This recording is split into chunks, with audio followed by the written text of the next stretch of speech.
In fact, I was surprised yesterday. Thoroughly surprised when I was watching Politics Today.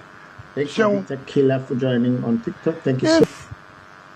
If there was any way to break the screen, I would have shot him. I'm coming, mother. In 5 feet, we'll get to him.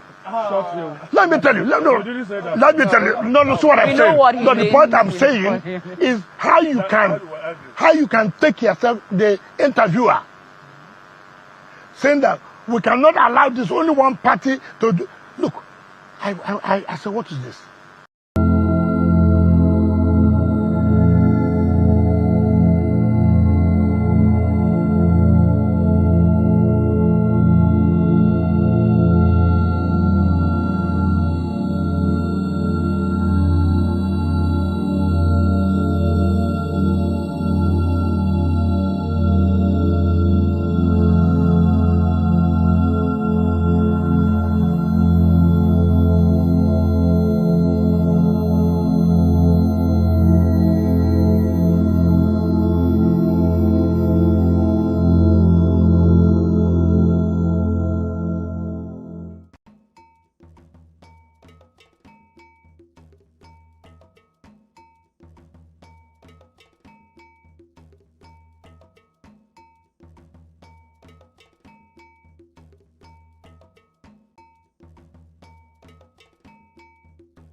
Thank you for joining me at this episode of the Say Prayer Guys. May Nigeria never happen to you.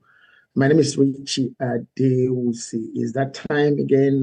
Friday, 8 a.m. Eastern Standard Time, US and Canada, and 1 p.m. West Africa time, including Nigeria. Welcome. On the 15th of August, 2025, we started this podcast. The Say Prayer Guys, May Nigeria Never Happen to You podcast.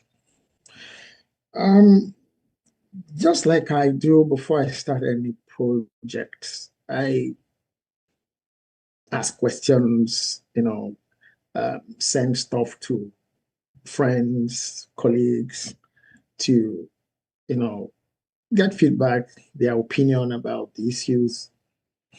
And the initial issues, sorry, not original, the initial issues were like, Richie, what's your problem? There's nothing wrong with Nigeria. May Nigeria never happen to you. Me, I want Nigeria to happen to me. Or I'm like, I had to explain. I said, there's a difference between Nigeria happening to you or anyone and Nigeria happening for you or anyone. And we went on to tell you my stories about Nigeria happening to me, and then, of course, for me too, in that same journey, in this same journey.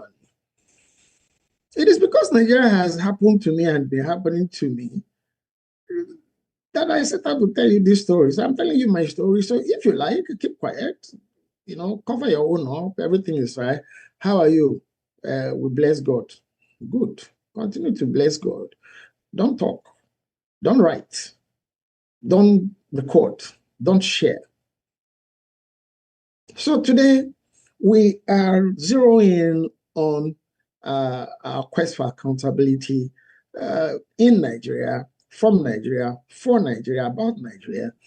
We're speaking specifically today, we're looking specifically today at issues around the media and the electorate. So it's you. We're talking about you today. That's why I'm saying don't record, don't tell your stories.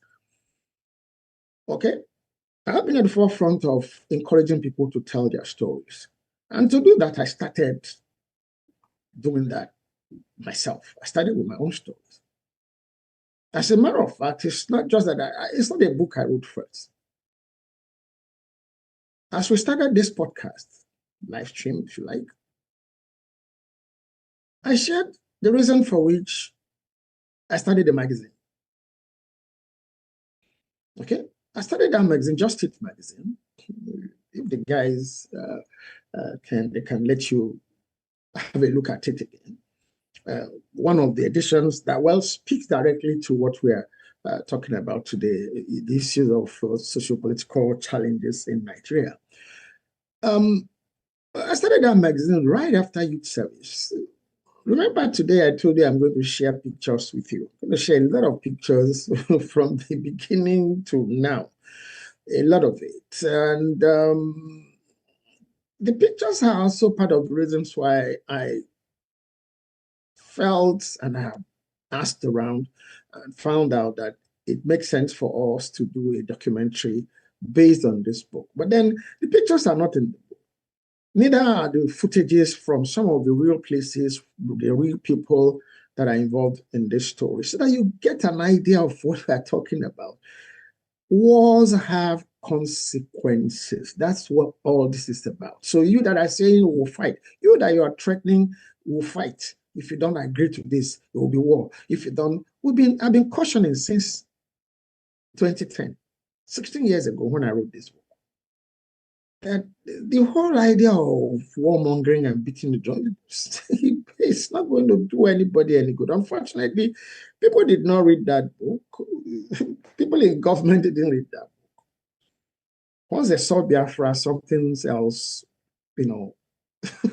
happened to their thinking capacities, and then it became reasons for which I started to receive threats that got me to be outside of the country in the first place. I'm not in Canada. I keep saying it. I'm in Canada for economic reasons. That's not hungry in Nigeria. And I'm not out of Nigeria because I hate Nigeria. I'm not doing this program because I hate Nigeria.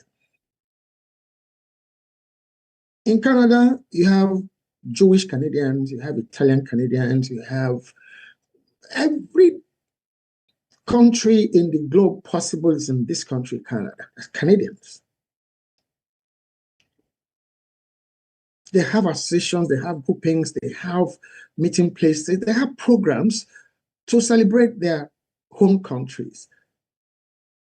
So there's nothing wrong with you talking about what happened in your home country. Of course, that's of course if you have facts, if you have anything to talk about, not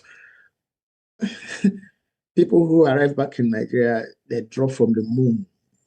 They just arrive there from Mars. Not people who arrive in governance. Nothing is known about them from wherever. Don't worry. So what we're doing here today is it's not frivolous. None of the part, no part of this program, podcast, live stream is frivolous in any way. It's serious issues. I started that magazine, Justice Magazine, in protest. I'm running this program, if you like, in protest. Oh, well, not protest anymore. I've done my protest. I'm now saying, okay, I told you guys, don't let us go this way. But Nigeria is going that way at a furious pace. And unfortunately, some of the dramatist personnel in this high drama are people I feel disappointed could be involved in the ways maybe they are.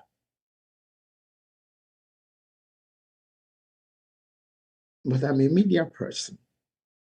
My job is to tell stories, regardless of which is dead now. Our story is about Nigeria, yeah? So we are staying with Nigeria. It's dead now. Investigative journalism is dead. Neutrality, presenting things as they are, getting to let the populace know what they should know, prepare them for, taking actions or making preparations for specific civic things. No. Our opinion, even inside that book,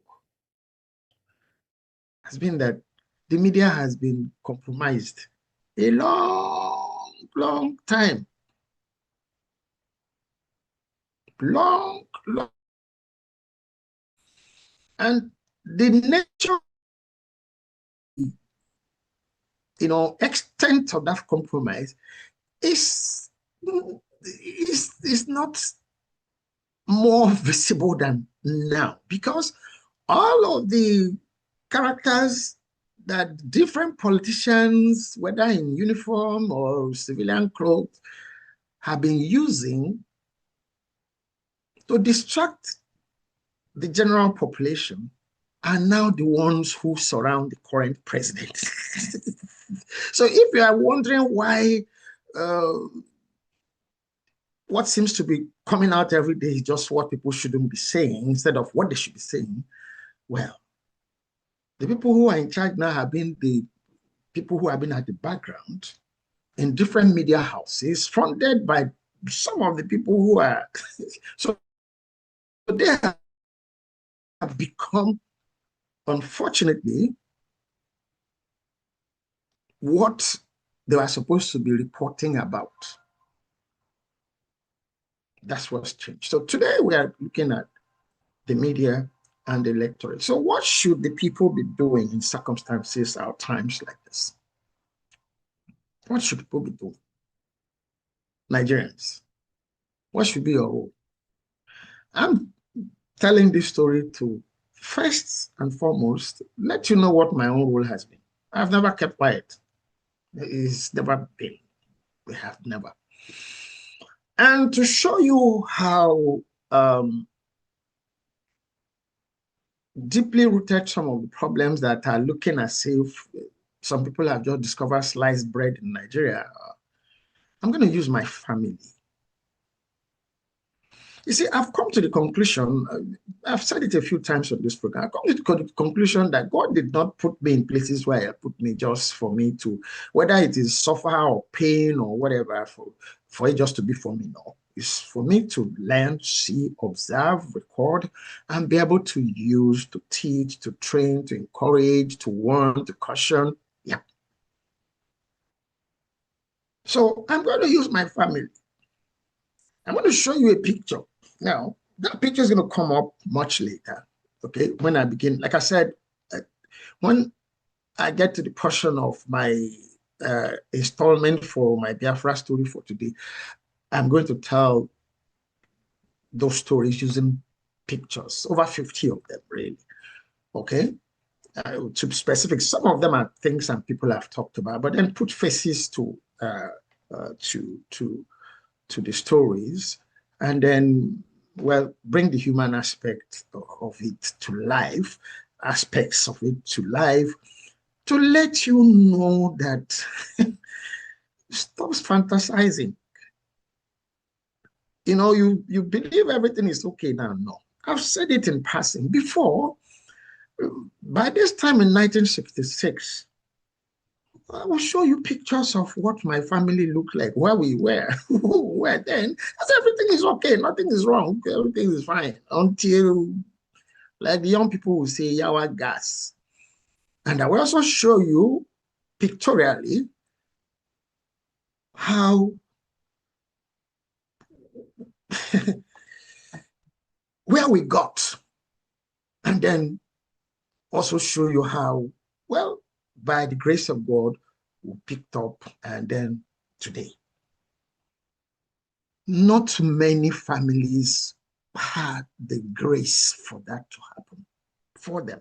Not many individuals had the grace. I'm talking about individuals that went through that war from the eastern part of Nigeria. The people in the west, the north, they didn't know anything about that war. They didn't know. So if you are there, you're making noise about war, it's not like watching Rambo on the movie, in the movies. No, it's real. And that's why I wrote this book. And that's why I'm telling these stories. And that's why I want to do that documentary, so you understand. Because situation of things in Nigeria is not seeming that everybody wants to become reasonable and at least think Nigeria. Think the poor people of Nigeria. If that is the case, you won't be having Nigerians killed every day. You won't be having even senior military officers killed anyhow by miscreants. that those who are charged with securing lives and properties of Nigerians should deal with. The media had become compromised at telling stories about somebody flew in a private jet with whoever. Things that don't make this person is quarreling with that person.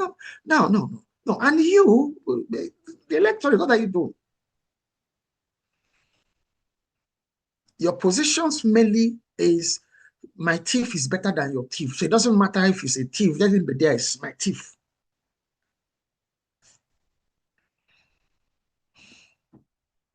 Is that the picture you are going to see now? Okay, I think my guys put it up, they removed it again, so they need to put it back up. You've had me, if you've been following this series, you had me talk so much about the village where I grew up, my family, my mother built a house, her compound, and all of that. You see, in those three pictures in that one frame, that's very much like the issue of Nigeria. And as I continue in this particular episode today, you will see, especially when I get to the issue of talking through the pictures, you will see similarities between the situations of things happening in Nigeria and my family. Remember, I'm here. I've said it. I'm proud of my heritage. I'm not tribal by any long shots. I don't have any interest in tribe, race. I don't have any such sentiments. I relate with you. I relate with you as a human being. In respect of what you put on the table, what discussions, what contributions you're making to things that should matter to people. Yes, if you go through research, do what. Someone made a joke so many years ago in one of our offices in Lagos, and until that person made that comment that day, I'm like, come on, really? He said, Richie, you have done charity stay, you have come to, locate your office on Charity Road. And I'm like, wait a minute, that is true. I said, that time, the place where we were, where he made that comment, was on Charity Road. It's my office on Charity Road in Lagos. So I'm not a stranger to doing things or seeking to do things for the public good. And that's what this program is all about. That's what this book is all about. And that's why I keep, appealing to you guys. You scan the QR code, contribute to the GoFundMe campaign so we could own the production of the documentary, all of us. Or just buy a copy of Biafra Lest We Forget to. You must also make your own contribution. We'll produce it. Now, this picture on your screen, these pictures, those three pictures. The picture on top is the house, the compound, because it's not one picture or one house that's in that picture. The picture at the top is the compound I grew up in after the Civil War in a village called Osauku. Is it Obiomangwana or Obingwana? I don't know which one they've changed it to, of Abia State, Southeast Nigeria. The house to the left was the very first one that my mother built. She was shuttling between Umoba and, this village then, when she was building it, before we had to join her. That's the house that had just one bedroom and the kitchen and the veranda. Later on, when I begin to talk at the pictures, I talked about my eating from my mother's kitchen and funny picture. Well, don't worry, I don't mind showing it, putting it there. Yeah, on the veranda of that kitchen. That's why I was having that meal several years later. But why am I showing you these three pictures here? The two pictures below, the one in color, they have different people, some seated, some squatting, some standing. My mother is in that picture. And that picture, I'm the one that's not in it because I'm the one that took that photograph, by the way. So that's why I'm not in that picture.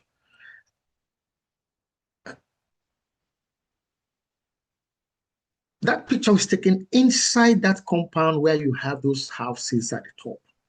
The tree behind the group is the apple tree I mentioned. I talked about that. It was very first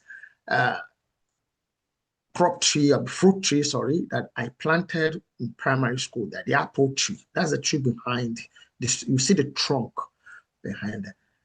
In that picture, you have about 5 lawyers. I can go on and on the professions of all the people inside it.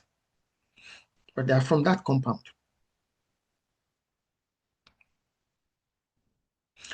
The people in that picture,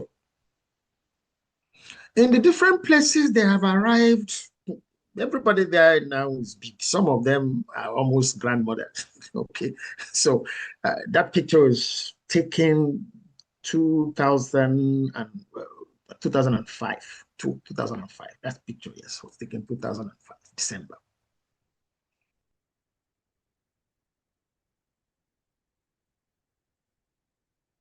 But it was inside that same compound. Now, the story about those two houses, when I say it's almost like the story of Nigeria, neglect. Neglect for what reason? It's like Nigeria. Neglect.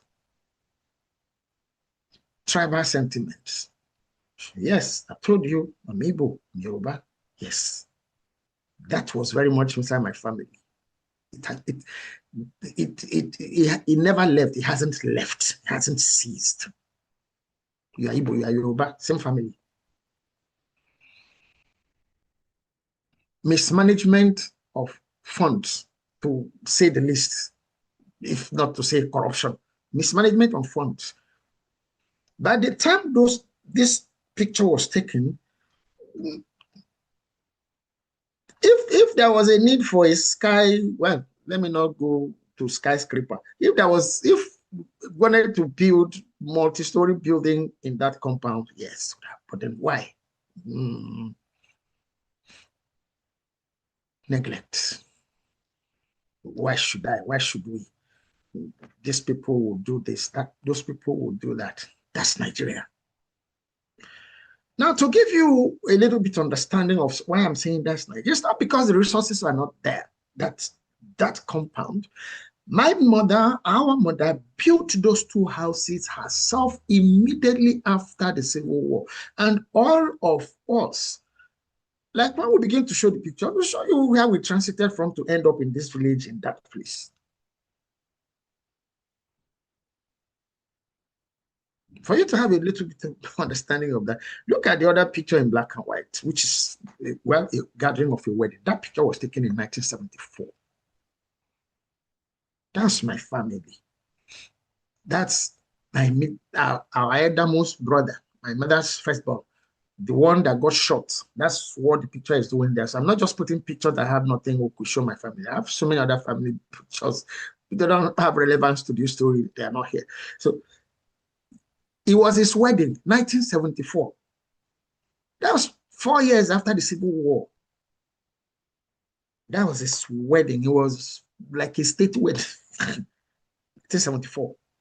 The guy in the white bow shirt to the far right, that's me. There are so many, well, people that, when I mentioned that in that picture, but that's not the purpose of that. My putting it there is to also, stretch the point further, that stress the point further that compound remained that way till our mother died because of neglect. Just like Nigeria is remaining, not because of lack of resource. There was no political will, there was no unity, there was no agreement, there was, yes, all of it played out in these pictures that you're seeing here. That's Nigeria. You might not come to be willing to tell your family story or to put things, but I'm very sure that this is not peculiar to just my family. Even some families where everybody is from the same stock, tribe, or whatever. Oh, those kind of things happen. Why should I, internal politics and all of that. But that is what is affected Nigeria. That's what has affected Nigeria.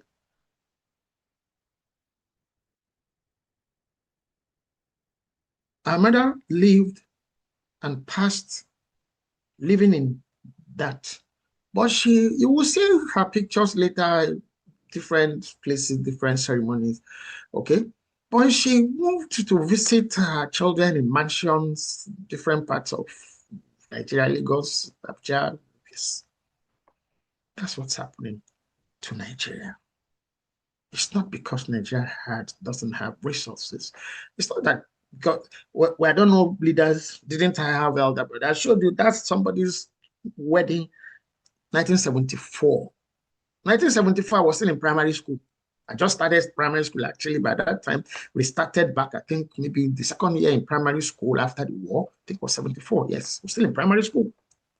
You could see my size then, still in primary school. When I told you the war, I'm coming, you will see other pictures. So, why is this important? There are those who are at the top helm of affairs in Nigeria now who want to change the narrative of who they are and believe that the rest of us are dumb. We don't have a sense of history. We don't have data. And that some other people too who are in the know of things suddenly become dumb. They don't know anything. So it's your narrative that you've changed, that you think that's what everybody will swallow. That's the reality. No. So I'm going to play you a video. Okay? I'm not attacking anybody.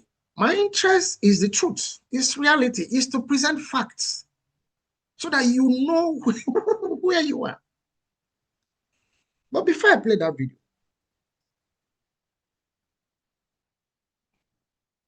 this is April. By February last year, 2025, my current newest book that time was just about to be released. I had finished writing it. I had gone to press. And then I saw in the news, somebody actually sent me some material that, former President Ibrahim Badamasi Babangida is doing a public presentation of his book. And I watched the entire video. I'm like, oh, no. I called the publisher. I said, no, please don't release this book. I recalled the manuscript, just like I recalled the manuscript for Biafra. I recalled the manuscript of this book, Promise Kept. My friend Majek Fashek and I. It's not just a story about Majek. No, I don't write that way. It's not just, but I used to think it's about Majek because he did request that please, if he died before me, I should please tell his story. That's why I wrote this book. Again, because I'm privy to a whole lot of personal information about him and his family, but he was no longer alive. So there are some of those information I can't, some of the things I'm doing on this episode with my own family, with my own pictures, and I couldn't do with his own because he's no longer alive to say, yes, this is true, that is not true. It's not because I'm afraid of litigations or anything, because I have receipts for them, but to honor him and, well, just, I use my own family to tell his story. And of course, it's linked to the issues of Nigeria, again, in this story. But why I brought this back here now is this. I recalled this book after watching the public presentation, the video of the public presentation of former President General Babangida's book. And I had to make additions to that book. And I will go straight to what those additions were. Two specific. I think it's in the preface that I actually had to put all the prologue, part of the prologue, I think so, eventually. But wow, if you watched that presentation, it was President Tinubu that spoke last after President Babangida. And in their speeches, one acknowledged that he's the father of the other one, the son or the student or teacher, student and teacher, son and father, acknowledged that, yes, if not for you, I won't be in the position that I am. So, no, he said wouldn't be in politics if not for, that's President Tinubu saying, the video is there, can go and check it. I watched them like,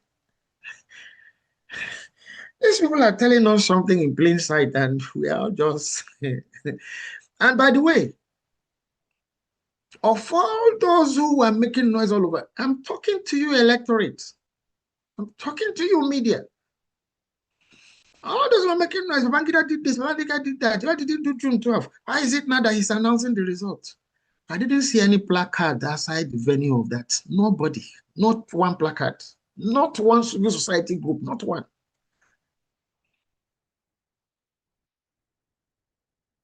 Inside that hall, who is who in Nigeria? Everybody. I think the only main person that wasn't there in person was the late President Buhari. The people who made General Babangida himself were all there. From General Gowon to, and the rest of them there he made. So, I wrote in this book that you're looking at on your screen here, it's available online, it's in 2 volumes. I said, please, Charles, since you have not acknowledged that it is true that it is this person that is your tutor, he should teach you one more thing, oh, please. Things got to a point in his own, well, political career, let me not say military career, political career, that he saw that it made sense for him to do what? He called that time, step aside.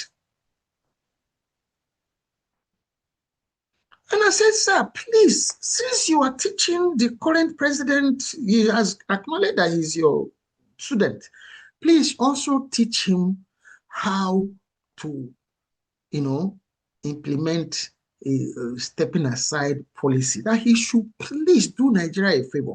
This was last year. It's inside this book. He should please do Nigeria a favor and please not present himself for the 2027 election. Not because it's not his right. Don't get me wrong. It's in the book. I wrote it there. It's inside that book. I said, it's not because he doesn't have a right to use a Nigerian. So, but let him be a father. Let him be a kingmaker. Let him be a patriot to heal the wounds of Nigeria. That he should please teach him how he too could step aside. There must be people that he had mentored over the years that he can push forward. Yeah. So you don't misunderstand me. There's no hatred here. I am not his fan for so many reasons, both personal, some which are documented, yes. It might not be him directly, people who represent him, people who stood for him to say they were speaking on his behalf, and his wife. But that's not the reason. My focus had always been Nigeria. The people. We, who are the people? We, me, I'm a common man. You will see how common, yeah. All of us came from some backgrounds. When people choose to cover up, you go and have an adopted mother so they won't know who you are. No, I'm proud of my parents. Very proud of my heritage from left, from right. Very. Okay? The second thing I said, please, sir, that time, inside this book, please, sir, also be magnanimous. You are not the one who put him in jail, but you are in a position to resolve this matter. It's political. I said you should release this guy, Nnamdi Kanu. That I'm still asking all of you, why is he still in jail? Whilst criminals, real criminals and treasonous persons are walking all over the place and making all sorts of,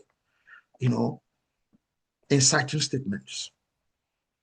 You might not like his style, like I don't, but all of us can't speak the same way. It's not everybody that's watching this program that has seen any episode of this podcast that like either how I talk or how I present things or how I gesticulate. Yeah, we can't all like ourselves the same way or equally or evenly. No.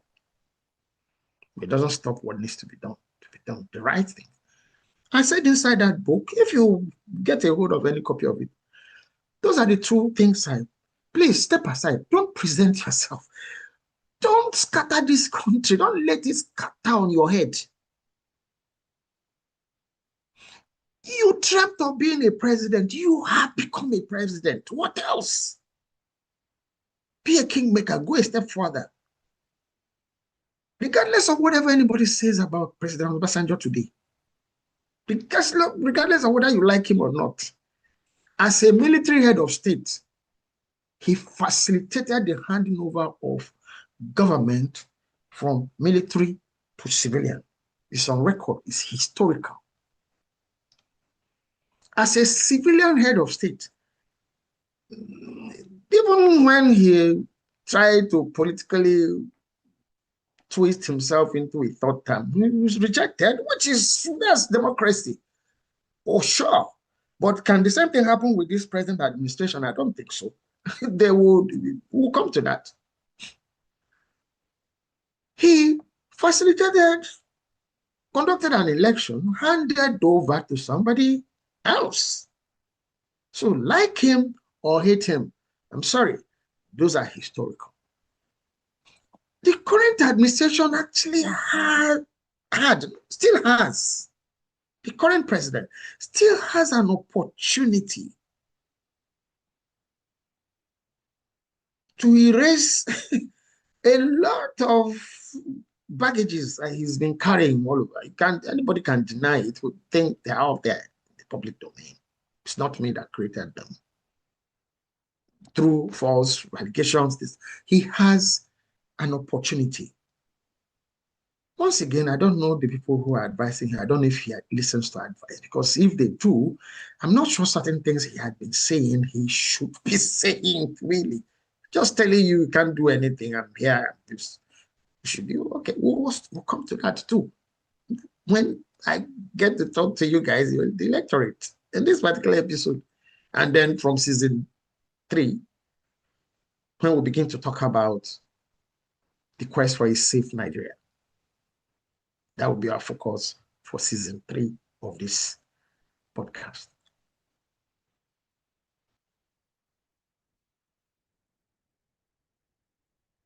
He could become a kingmaker. He got to be a kingmaker in Lagos. And by the way, last episode, I kept saying, how many states are in Lagos? How many? No. That is not states. That's a slip of tongue. And my guys were prompting me. I wasn't looking at their prompt. I'm sorry. It was how many parties have ruled Lagos since 1999? How many parties? The names might change. It's the same person that's in charge of the parties.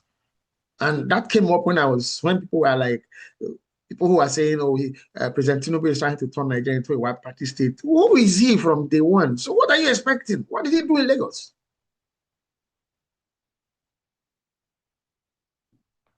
Okay. You can't give what you don't have. The Bible says out of the abundance of the heart, the mouth speaks. So out of the abundance of what he has known, what he has tried over there, he tried to do at the national. So you can begin to, so if you know all of those things, those are the reasons why I say, sir, please, please, we are pleading.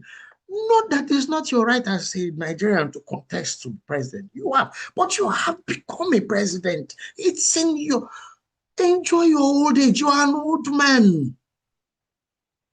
Even when you are supposed to be a contemporary with your daughter. No, but you are an old man. I'm an old man. I am. I will show you those pictures when I get to talk about them. My granddaughter. Of my mother's children, I'm number 5. I've said it here. You will see us in those pictures. I'm old. We begin to think about handing over the burden to the next generation. Not this, if it's not me, it can't work. Even when it's not working, and everybody keep quiet. You're doing a Guinness Book of Record cooking. You're doing dancing on TikTok. You have distractions that don't do you anything. Those are the things that were happening. Well, some things like those, 1966, everybody will feel everything is okay. It's not their business. It's the politician, let them do what they like. Today, that's resting place, that compound. Well, that compound looks quite a bit different from what you saw in that picture. Like I said, that picture was taken 2005, 2005. That's like 21 years ago or so, I think. Yeah.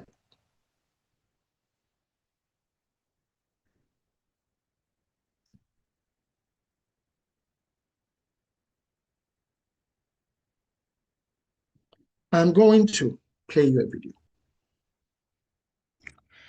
Because for certain things to make sense to people who don't have information, people who believe that they are tactful, like some people have coined, oh, he's a genius, political genius. You know, try to change the narrative, present themselves to be who they are not.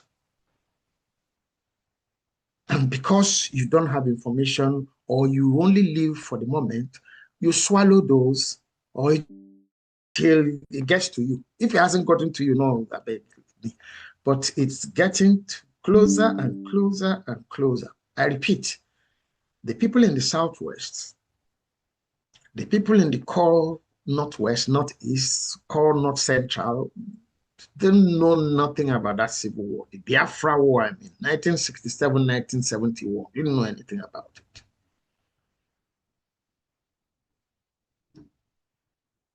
But now, there's some semblance of what happened in that war in those zones now. Northwest, Northeast, North Central. Go and ask those who are in IDP camps. Go and ask those who have been made to vacate their villages, their towns, their communities. That's happened to us during the Biafra War. And if you ask anybody now, they will tell you Nigeria is not at war. Nigeria is at war. The lies should stop. The media should play the role that they should play. We'll come to that. So I'm going to start. Let's start from the top. Thank you guys on TikTok for the likes. Thank you so much. I want to play you a video.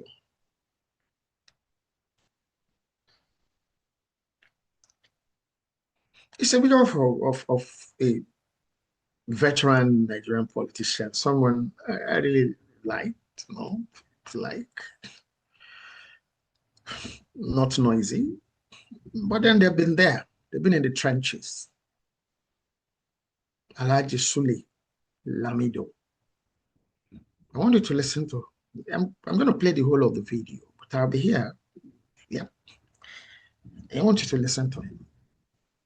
Like I said, this is not to attack anybody, but it's to put records straight so that people stop woodwinking you about we are the ones who did this, I'm the one that built this, I'm the one that, no.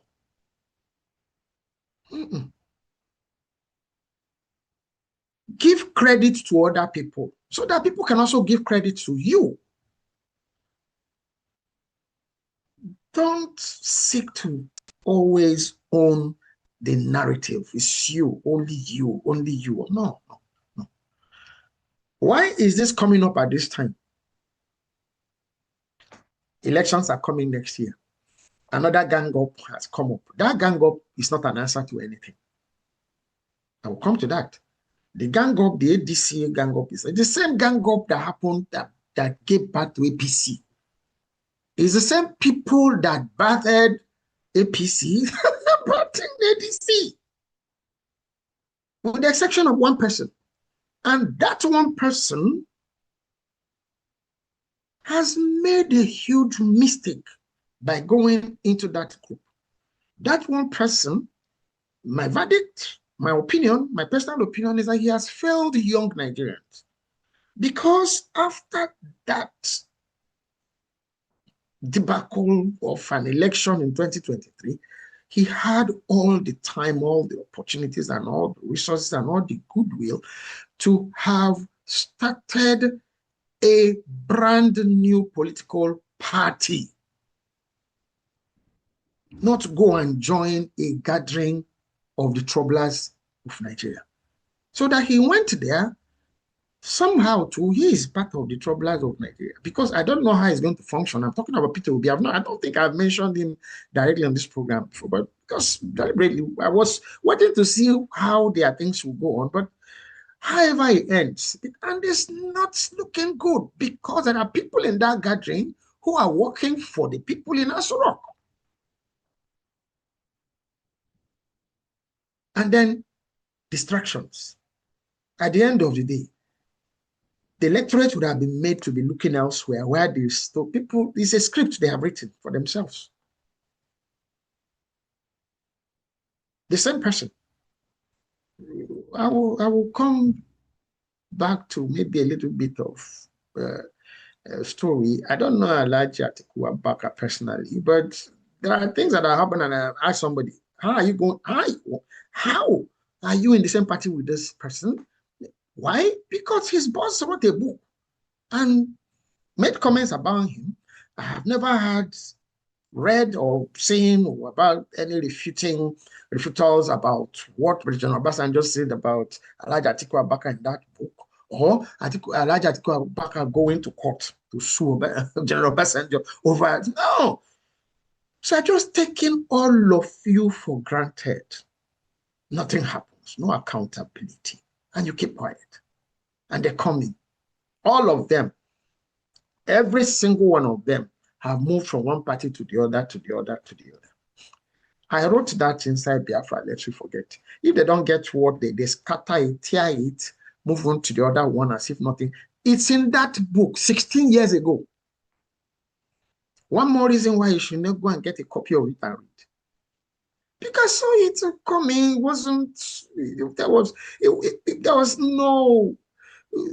there's no need to go and look for Nostradamus when you look at their body languages. This is 16 years after I wrote this book. We only just issued out this new edition of it, second edition of it. Okay? So I want you to listen to Alhaji Sule Lamido, and we'll return. Okay?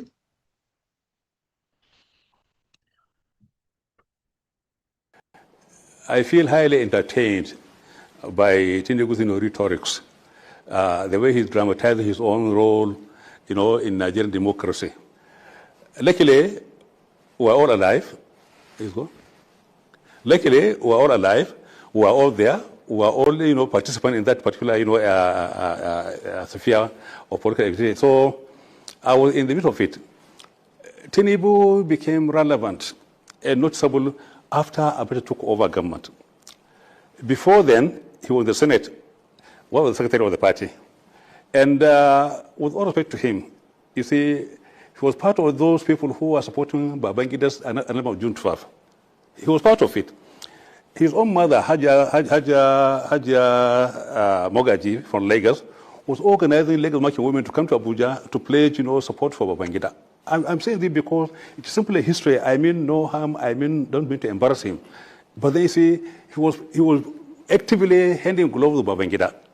Now, when Babangida saw the fact that he was having a problem with the party, he went to the National Assembly to address them. One infamous speech was, they are trying to incite you. It is you they are against. Tinubu was there, and IU became very, very firm and straight on the issue of June 12. He called a meeting, then being the only senior elected person in government at that time, as Senate President. He convened a meeting in Edo, in Benin. We were going there with the governor, where we went there and reaffirmed our commitment to June 12. All right? Babangida was so angry with IU. When he came by, he removed him and put in a better arrow.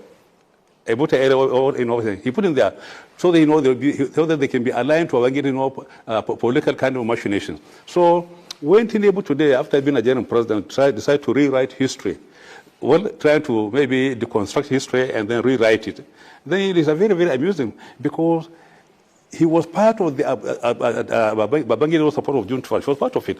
Now, it was only when Abacha took over government that Tinubu then became a so-called activist of June 12. Not only him, all those who are talking about June 12 in Edeco, I mean no harm, I mean no disrespect. I'm simply saying what happened during that time. All of them, those who were in Edeco, where were they on June 11? They had no part in June 12. They are not part of June 12 campaign.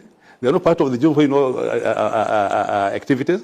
What they are never, because most of them are saying they should down look. All of them. Because they don't believe they won't work out. So when Abiola won the election, and then after the annulment, they are all very, very passive.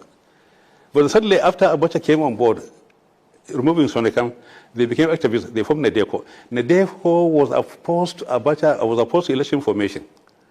Nedeco was something which was formed, to fight Abacha, not to fight democracy, not to fight for June 12. So whatever Tinubu is doing today is simply reconstructing history the way he thinks is going to fit his own political interests. But then obviously he was a major supporter of Babangida. Ask Babangida, ask him. So when you talk about, already June 12, what are those characters? Ebote Ere, somebody who replaced Ayu for June 12? Who are the others? All of them. So he ran away. We stayed behind. We fought Abacha. Okay. I think that video is still playing. But just listen carefully to him. And he continued to make effort to say, look, I'm not judging anybody. I just want to keep the record straight. It's just like I'm saying, I'm not making the comments I'm making because out of hatred, but you need to present things as they are, or as they were. Especially the media. You don't just all sleep and put your head in one side.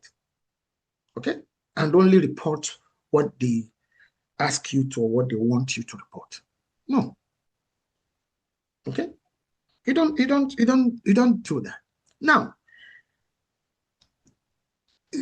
on the issue of compromise or not compromise by the media,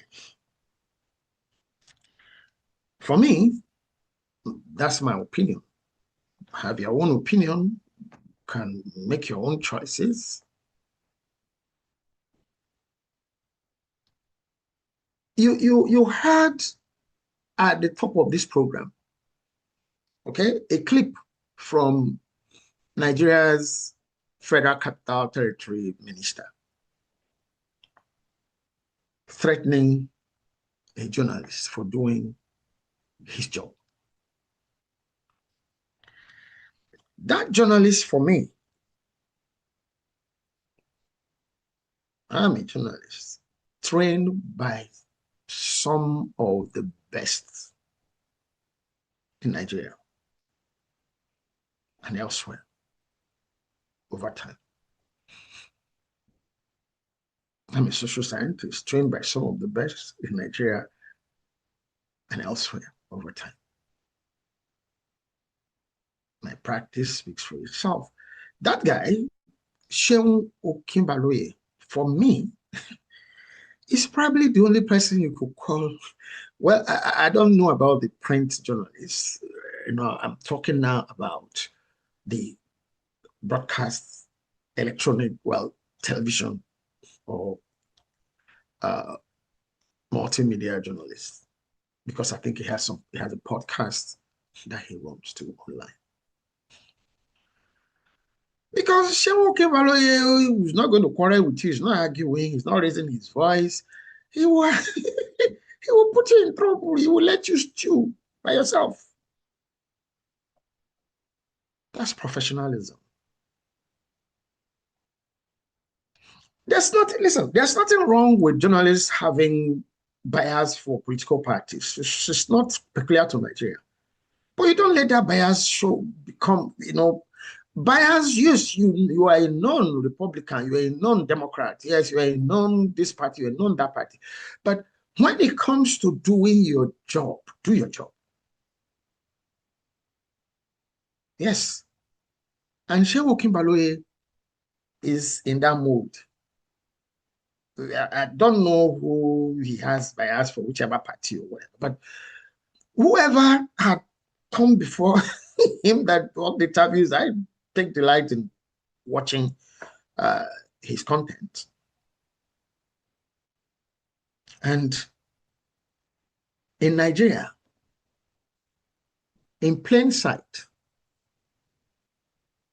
a serving minister on camera, recorded, threatens the life of a journalist doing his job, and nothing happened. This is not a case of the association or whatever banning. No. This is threat to life. Shehu himself, you check it up, it's recorded. But why? You're playing politics, you're shielding, you're okay, and then he's trying to gaslight everybody to say, Lord, that's not really what did you mean? It's recorded. And that's why that's in public. He's not the first one. Somebody else threatened the other person. How much, can you give us an estimate of how much so work has cost? No, I'm a professor. Why should you be asking me? And it trended on social media. Okay, it was the joking, the comic part of it that that minister is still in office with all that drama coming up from him, through him. The Federal Capital Territory minister is still in office with a whole lot of other drama, so many.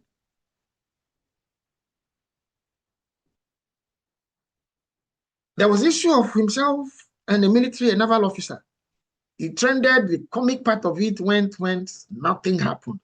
No accountability on the part of people who employed him, not himself resigning and say, look, no public apologies, nothing, you move on. The media kept quiet, wait for the next distraction.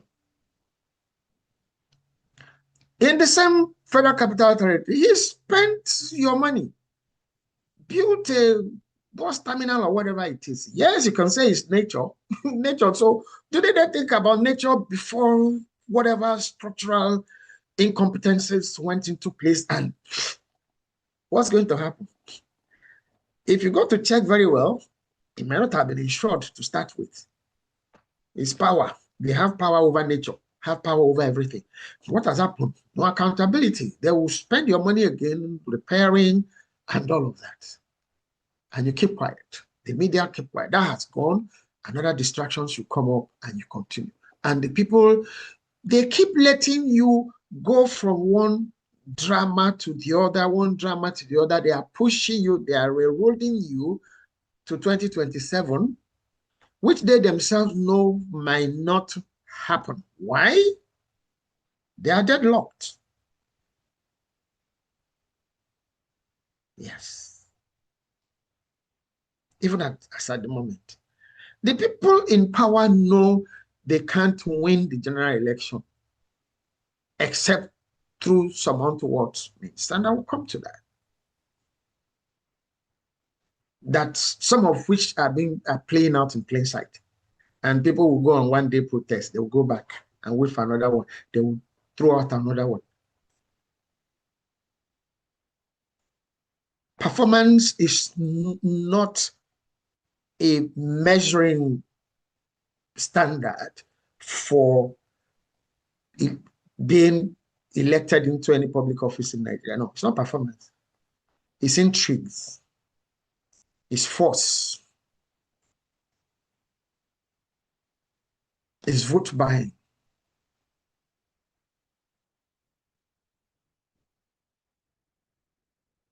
The campaign season is not here yet. You see branded buses everywhere, branded bags of rice everywhere, give to people.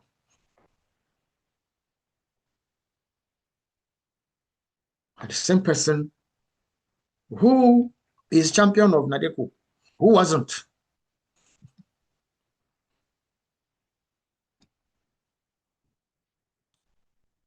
Some of the real champions of Nadeko are dead. They are not even politicians. They are the ordinary Nigerians who died in the course of showing up for protests during that period. The people who are there are still doing what they've been doing. When they cannot agree on any sharing formula, they start making noise and start calling the rest of you to come and support them. You will come and support Electorate. I'm talking to you. You come and support based on, don't worry, he's a thief. But yes, we prefer him. My thief is better than your thief. No. No country, no place goes like that. Even places, there's no place, there's nowhere there's no corruption. There's nowhere, no country, no administration in the world, there's no corruption. But there's accountability that get to cost people at some point. Look at Hungary now. Where is Viktor Orban now? Hungary, where is he? Strongman administration. Where is he now? The people who stood up. Are you going to stand up in Nigeria? They are doing everything to even tell you in plain language now that you're standing up or anything don't count for anything, that they're already there.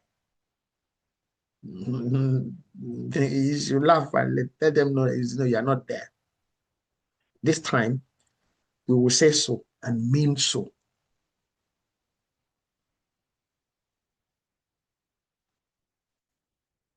And mean it. All of them are the same. They have where they meet.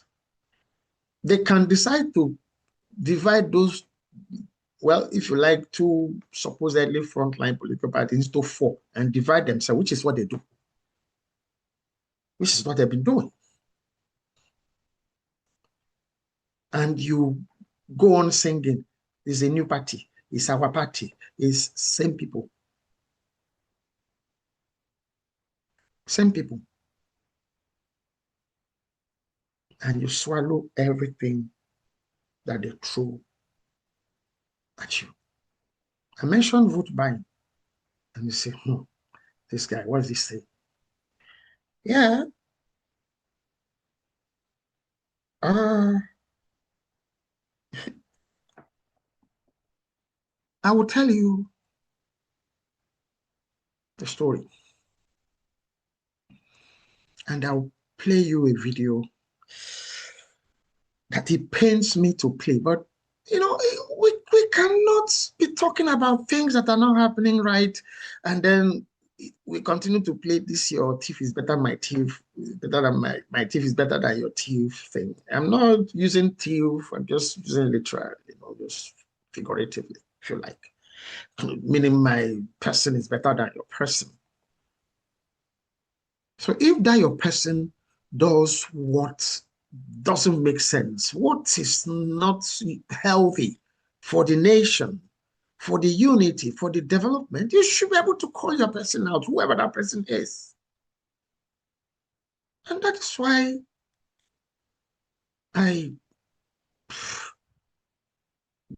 decided to play this video on this program. It's still on the internet. Everybody, you've seen it, most likely. But then carries a different story if I'm playing it here. But before I play that video, I come from a town called Ekiti in Ekiti State, southwest Nigeria. That's where my father comes from. That's where I come from. So, I've been voting since 1979. So I was a voting age of 1979, yes, since 1979. And our father was grounded to love where we come from. Because he will go home to register to vote. And I copied him.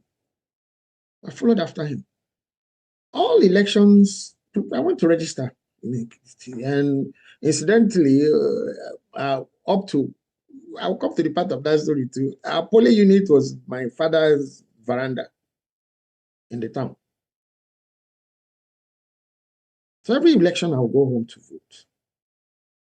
But the 2011 election, by that time I've also shared with you on this podcast, previous episodes, that I decided I was retiring, quotes, from certain works and businesses and all of that. It wasn't that I was working for anybody, I was working for myself. But then, and decided that I will retire at age 50. I did. I will also show you a picture of my 50th birthday and a nice cake. Fear, I've received for everything. So by 2011 election, the presidential election, I was already in Ekiti. I had founded the Changeville Training and Conference Center. I will also show you a picture of what that place looked like and some of the things we did there. It's all part of this story. I'll be mentioning all of those places, so pictures are there.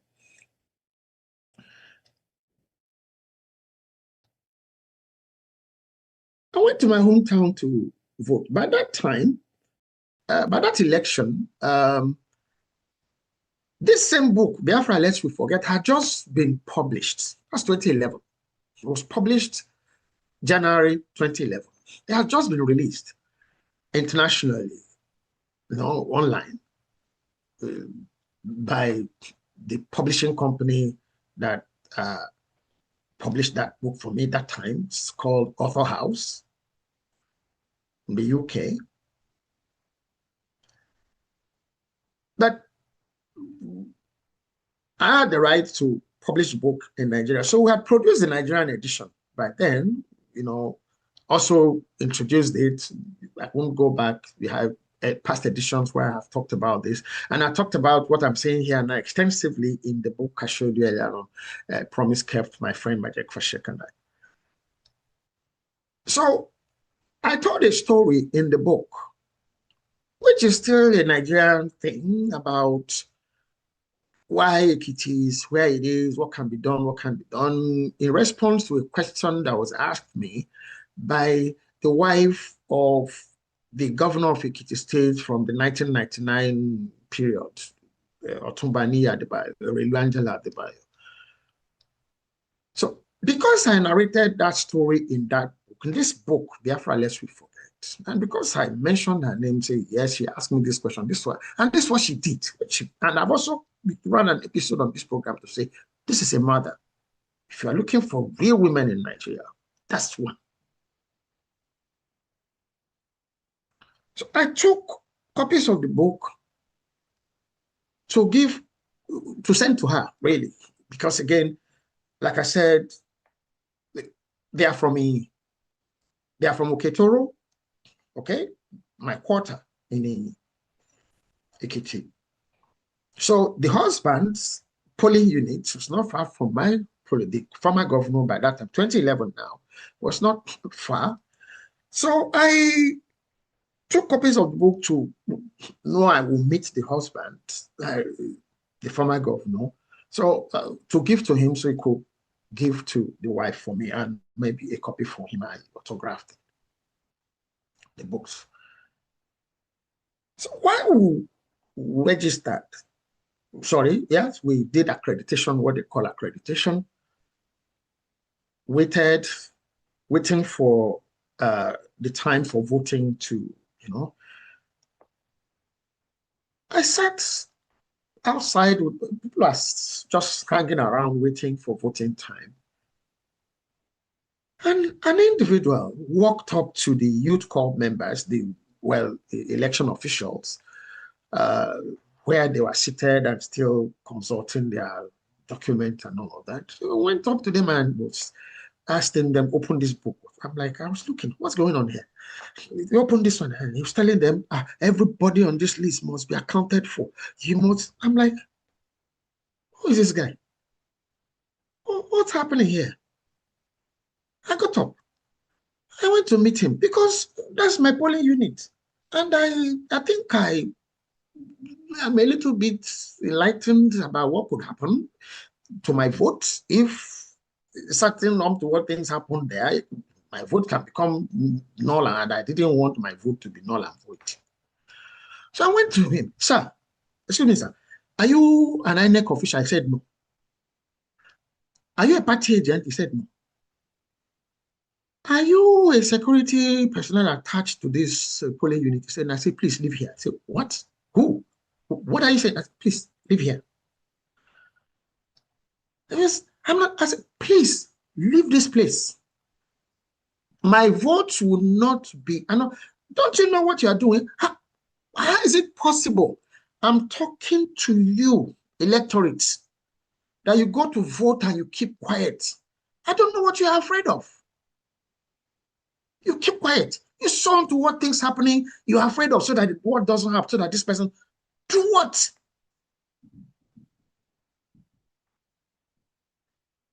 Okay? There are no laws, there are no laws. There are people, some people are more powerful, and some people are more powerful. How did they arrive at those places where they are? Until the electorate in Nigeria learn how to assert themselves, or itself or herself, politicians will continue to misbehave until it is electorate that would make politicians accountable to the electorate, not the other. They will not choose to be accountable to you by themselves. It's not possible. It's not going to work. It's not going to happen. And when you listen to their recent utterances and all of that, I'm like, is this really okay? It's a confession season. They are confessing in plain sight. All you are saying is the funny part of what they are saying. You've not woken up yet. Meanwhile, the election is still how many months away? So you still have time to organize, to wake up, be determined. Should they do the right things, and then the election could hold. And he was like, who are you to ask me to leave? I said, I'm nobody. I'm a voter in this unit, but leave. Walk away from here. And he reluctantly started, because I was serious. The youth copper were like, I leave him now. I said, excuse me, it's my business. This is recorded. The individual involved now, I think, is the State House of Assembly or the National Assembly or somewhere now. I didn't know who he was. I didn't care to know who he was. It was later that somebody said he's a special advisor to the governor or what. And I'm like, do you know that what you are doing can make this unit's vote to be disqualified? And I don't want that to happen to me. And he walked away and started talking on the walkie-talkie. Somebody's not letting me do it. I said, go away. And he left. And you know what happened as he was leaving? The people who gathered there started clapping. And I looked at them, I felt so disgusted. So you people know that this was wrong, and you're so afraid to talk.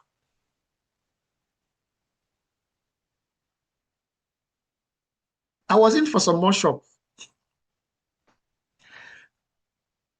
Our king, the head of our ruling house that time, walked up to me where I was seated and said, doctor, please, can you just maybe go inside? You will see things here that you will not like. I'm like, even you, sir. I will see things that I will not like. I said, those things that I will not like better not happen. But he stood there, appealed. So I listened to him. So I went and sat in my father's sitting room. Moments later, the same guy came back with a truckload of mobile policemen. Where is he? Where is he? Where is he? Where is he? Nobody answered him. The policeman attached to that polling unit was still there. They went to him. They said somebody was disturbing this place. Where is the policeman? Didn't answer. They beat up the policeman. Hello, mobile police beat up policeman because he wasn't telling them who. I was sitting there, I was watching. I'm like 2011.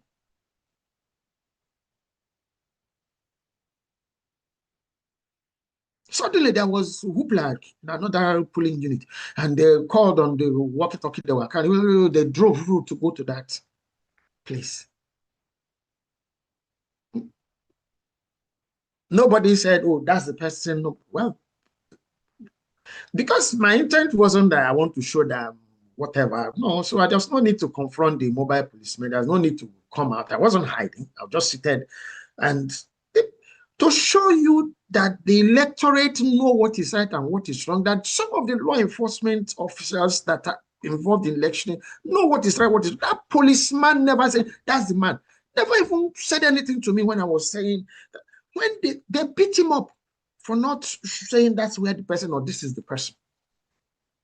Mobile police beats regular policeman up. 2011. That election was for the National Assembly. The following election was the one for the presidential election between Goodluck Jonathan, Buhari. This is my too. He contested too on the platform of another political party then. I think it was PDP or so then too. No, Jonathan was PDP. I went back to, sorry, it was on this second trip now that I took the book. So when I cited the former governor that he had arrived at his polling unit, I went to meet him, greeted him, we greeted, and I handed him the copies of the book to say, please, help me give to your wife, you know, and this, sir, is for you. He pulled me aside and he said, doctor, they say you created problems last election. I said, which problems? I'm only just telling somebody can let my vote become annulled or invalid. He said, no, this is not how, you know, these your ideas are the ideas they have abroad. This is not for here. This was a former governor.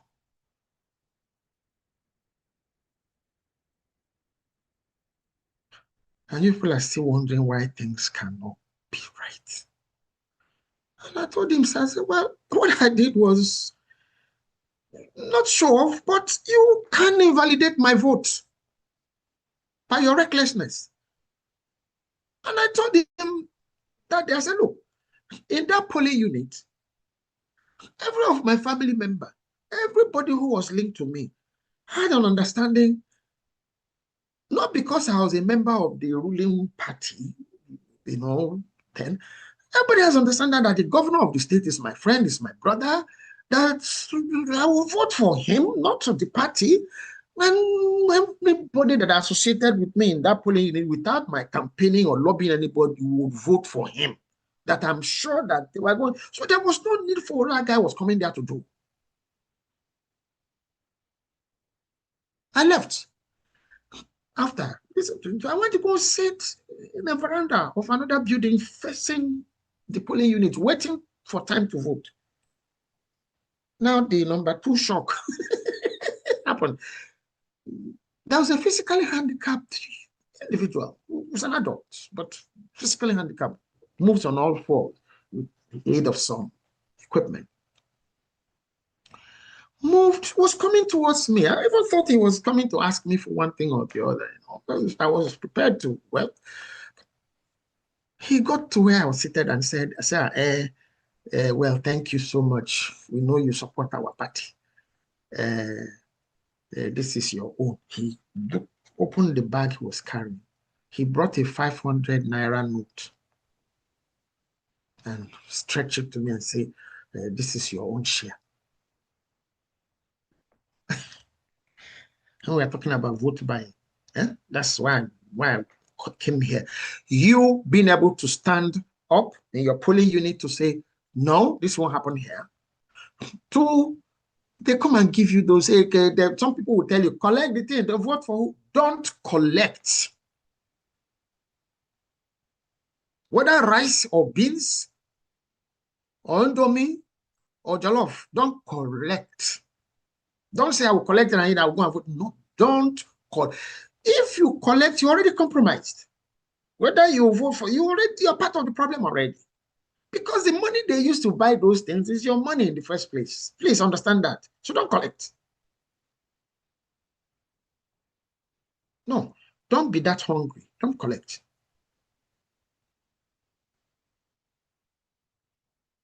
I'm part of the media. I am not compromised. This is social media. Yeah, so you're hearing this. The individual, it's not because I'm afraid to mention, I call the names of the individuals involved. No, okay, but then it's about the import of the story. That's what I want you to get. It's not the individual. There are several others that are doing the same thing in several places. So how many people do you want to call? But you, where you are, your polling unit, your place, your community, protect your rights. Stand on your rights. Insist on your rights. And I said, sir, first of all, I don't need this money. Secondly, do you really like yourself? Should you be the one they are using to buy vote, share money? I was a little bit unkind that day, but then I was like, even in your state, in your condition. And this is what's funny about it. Nobody could suspect, but when I now talked about it later, they say, well, everybody knows now that he's the one that shares money for them. He's the one that goes to give money to people, that they even have a place where you have to go and write down your name first. That he came to me because, well, he knows he can't ask me to come and write my name. And they took me to the place where they're writing names, and it was true. The person who was supervising the name writing was somebody who we grew up with. I'm like, why are you doing this, Richie? If you don't with anybody, they will get another person. I'm like, no, it shouldn't be. So documented vote buying is not story. But should they buy you? No. How much have you benefited from their buying you? Why are you complaining now? Another season is coming. They will come and try to give you something else. Now, that election, luckily, fortunately for Nigeria, President Goodluck Jonathan eventually won a substantive 4-year term in office, 2011.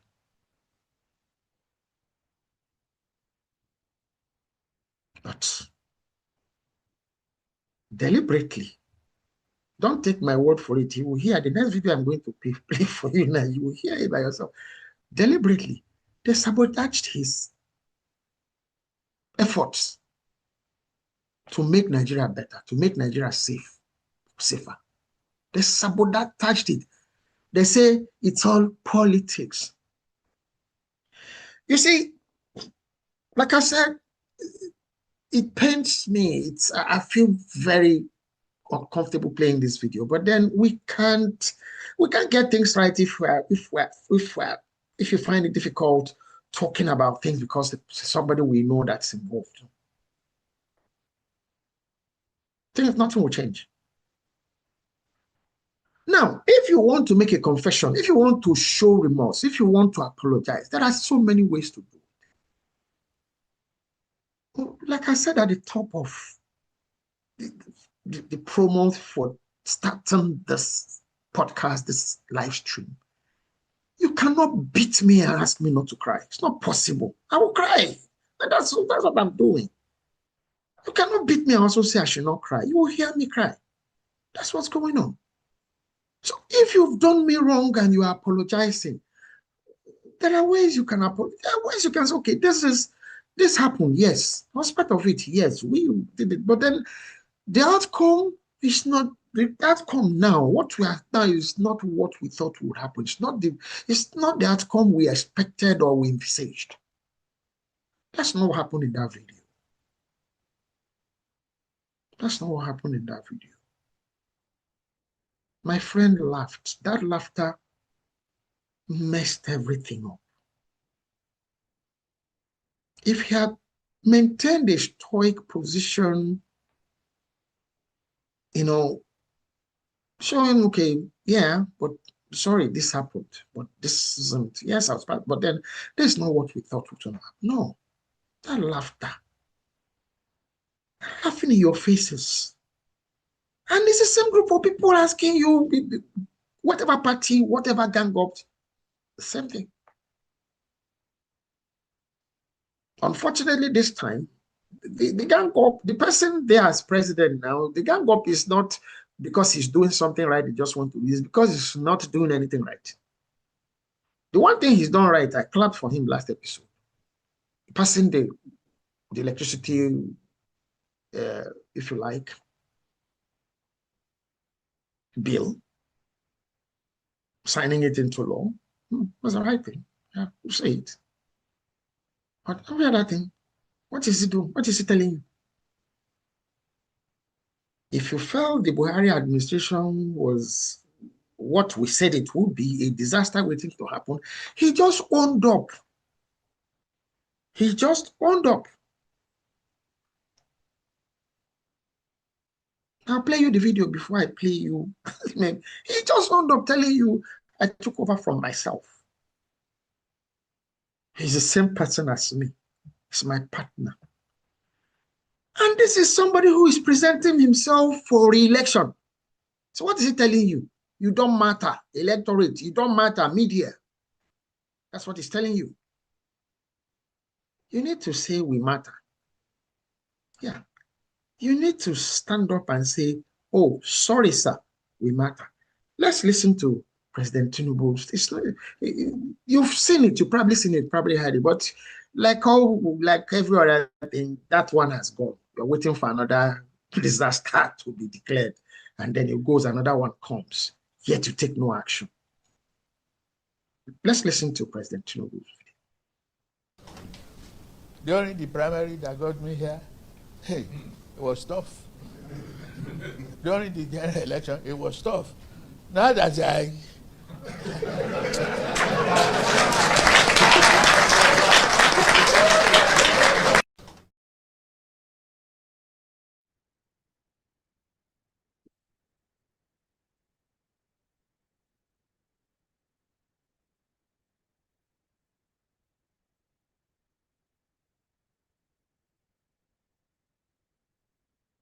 You had him.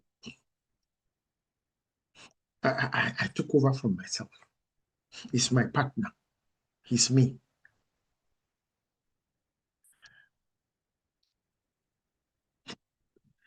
I should think that somebody who is interested in presenting himself or herself for election would be mindful of, they don't care. They're showing in place how they don't care. So it's up to you. But they'll still bring that rice to you, you will collect and say, let me collect it and eat. When it don't collect. It's not just because I didn't need the 500 naira that I didn't collect it. Even if it had been 5 million or 5 billion, I wouldn't have collected it. It's the same reason why I didn't join any government, any administration, take up any government or jobs or whatever. Yes, same reasons. Yeah. Yes, somebody will say, but somebody close to you. Yes, it was an error. I said it on this, that that's one of the greatest mistakes I ever made in my life, to allow somebody who was that close to me be part of an administration. I don't regret the decision, but I regret the outcome of that decision.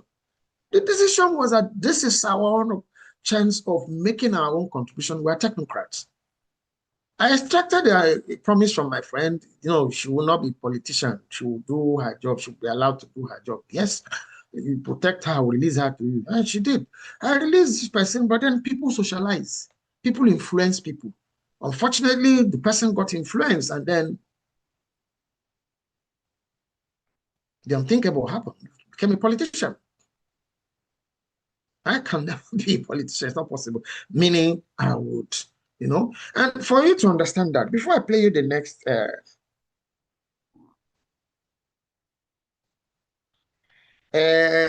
I've just been informed that they played the wrong video. So they're going to play, I know that I have to play the right video. In the video that they played, he told you that he has everything. It still works, still part of the story. Even when I didn't, but now that so what's going to happen? Telling you don't matter. Electorate, do you matter? You are the ones who can answer that question, that you matter. By insisting, not this half-hearted, say one thing today, go back tomorrow, that person they have made in charge of INEC must live there because he has shown he's compromised in so many ways. By insisting, again, because if the election is not going to happen, let it not happen. If it's going to happen, let it happen properly. By insisting that those provisions in the Electoral Act, which is anti-people, which are put there as instruments to win the election, be reversed. The National Assembly should do its work properly. Insist. They insisted. They rioted until the military left governance. They protested. And you will hear my friend when he comes, all those things, we organize it. Even they protested until they removed a performing president. Not me saying a performing, you hear it in the video. So, guys, since you are the ones who told me now that you played the wrong video, play the right one, because I want people to hear a story. It's not me saying. I told you he took over from himself. Maybe if not, it's possible you've not seen that video. You see it now. I took over from myself. Yeah, if it was my partner, move on, live with it, deal with it. Okay. So how are you planning to deal with it? He says, deal with it, move on. Move on. And he also tells you, this is not hatred. It's about Nigeria. It's not, nobody is bigger than Nigeria. Nobody is bigger than Canada. Nobody is bigger than US. Nobody is bigger than Britain. Nobody is bigger than any country. If the citizens of those countries know their rights and decide to stand on their rights, I think you should in Nigeria. Okay? So guys, play the right video so we can get going. And they have to look back, because the truth is, I took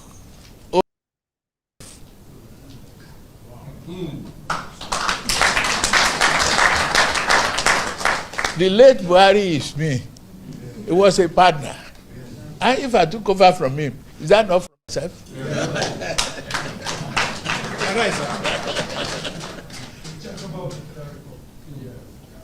So, if something is wrong, fine.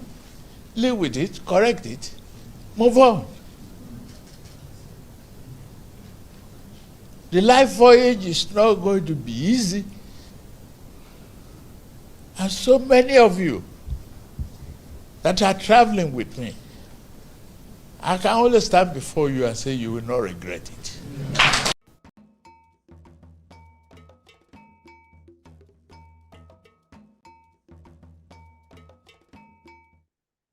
You've had the right video. Both of them are relevant. Both videos that are played are relevant. But I want you to listen to this one. And before I play you the video, I just want to bring you up to speed. of what some of my difficulties in deciding to play it was from. The gentleman in that video is somebody who's close. We were schoolmates, we were classmates in the same faculty. In some of departmental courses, we had elective courses together at the University of Lagos, Faculty of Arts. And we had a very good sense of humor. When we had to go to do our youth service, we all both ended up in Sokoto. We didn't both end up in Sokoto. We ended up in the same platoon. In Nigeria, you go to do a one-year national service, compulsory after college, after university. So both of us ended up in the old Sokoto state. We ended up in the same platoon. We were friends from Unilag. All of that time, I didn't know where he was from in terms of state or where. I didn't care. I've never related with anybody on basis of where you come from. I didn't know. We're just friends. We're just young people doing different things, belonging to some of the things together. Yeah. And after youth service, we still, during the Nadeko years now that you heard Alhaji Sule Lamido talk about the Nadeko years, I had started publishing my magazine. I started publishing that magazine, like I said, to show that my generation is not a wasted generation. The people before us called us the wasted generation. But my own, I said, no, it's not possible. I will show you that young people can get things done, are getting things done. So that magazine was to profile young people who were getting things done in their fields. That was what Justice magazine was about. And during that time period, my friend still paid me a visit. After that visit, the next thing I heard was he had started Radio Kudirat. He will remember it himself. That visit probably was his last day in Nigeria, and him, was traveling, going out of Nigeria. And after then, Radio Kudirat, he was the one that was behind Radio Kudirat. Nnamdi Kanu is in jail now. One of General Buhari's grounds against him recorded some video that, can you imagine, he brought in very sophisticated equipment in Nigeria radio and he was broadcasting. He wasn't the first, he wasn't the second, he's not going to be the last unless things are done properly. No, but how many people went to jail for doing Radio Kudirat? Yeah. Something was wrong, and some people took it up. And something is wrong, took it up, committed treason, put him in jail for life for speaking up. Wrong, not right. He should be released. Whatever other things could be discussed, and by the way, if you go back to previous episode, I'm saying, look, you guys have made Nnamdi Kanu larger than life. You've just endorsed him with putting him in jail. Yes. You made that happen by going all the way to Kenya to go and kidnap him. Yes. That is injustice is made worse by the fact that you have Nigerians from different parts of Nigeria fighting Nigerians, killing Nigerians, walking free. You know where some of them are. Last week or last 2 weeks, a group, Nigeria, it was all the way all over social media. They said terrorists, bandits blocked a road, a major highway, Maiduguri Damaturu or something road, protesting that Nigeria Air Force is bombing them. So what should Nigeria Air Force do to you, Ejiri, terrorists? And they went free from that gathering. Is it possible for such a group to have gathered, to have been there, and there's no intelligence about it? What did the security agencies do, security services do? Okay. They are broadcasting on social media. If I say anything untoward, anybody says anything untoward, they go after that. Every day, these guys are broadcasting videos, horrible videos of what they are doing to people. But they are there. But Nnamdi Kanu is in jail. For what? For speaking. So, my friend, yeah, I'm just saying to let you know how painful the video I'm going to play is for me. But then we must tell ourselves the truth.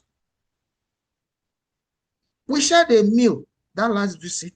We shared lunch before he left. And that was on his way out of Nigeria before Radio Kudirat. Yeah, he knows it. He can confirm it. You can call, if you know him, you can call him. Dr. Kayode Fayemi, you can ask him. Now, the other reason I brought this up is, got into this narrative a little bit, is to say,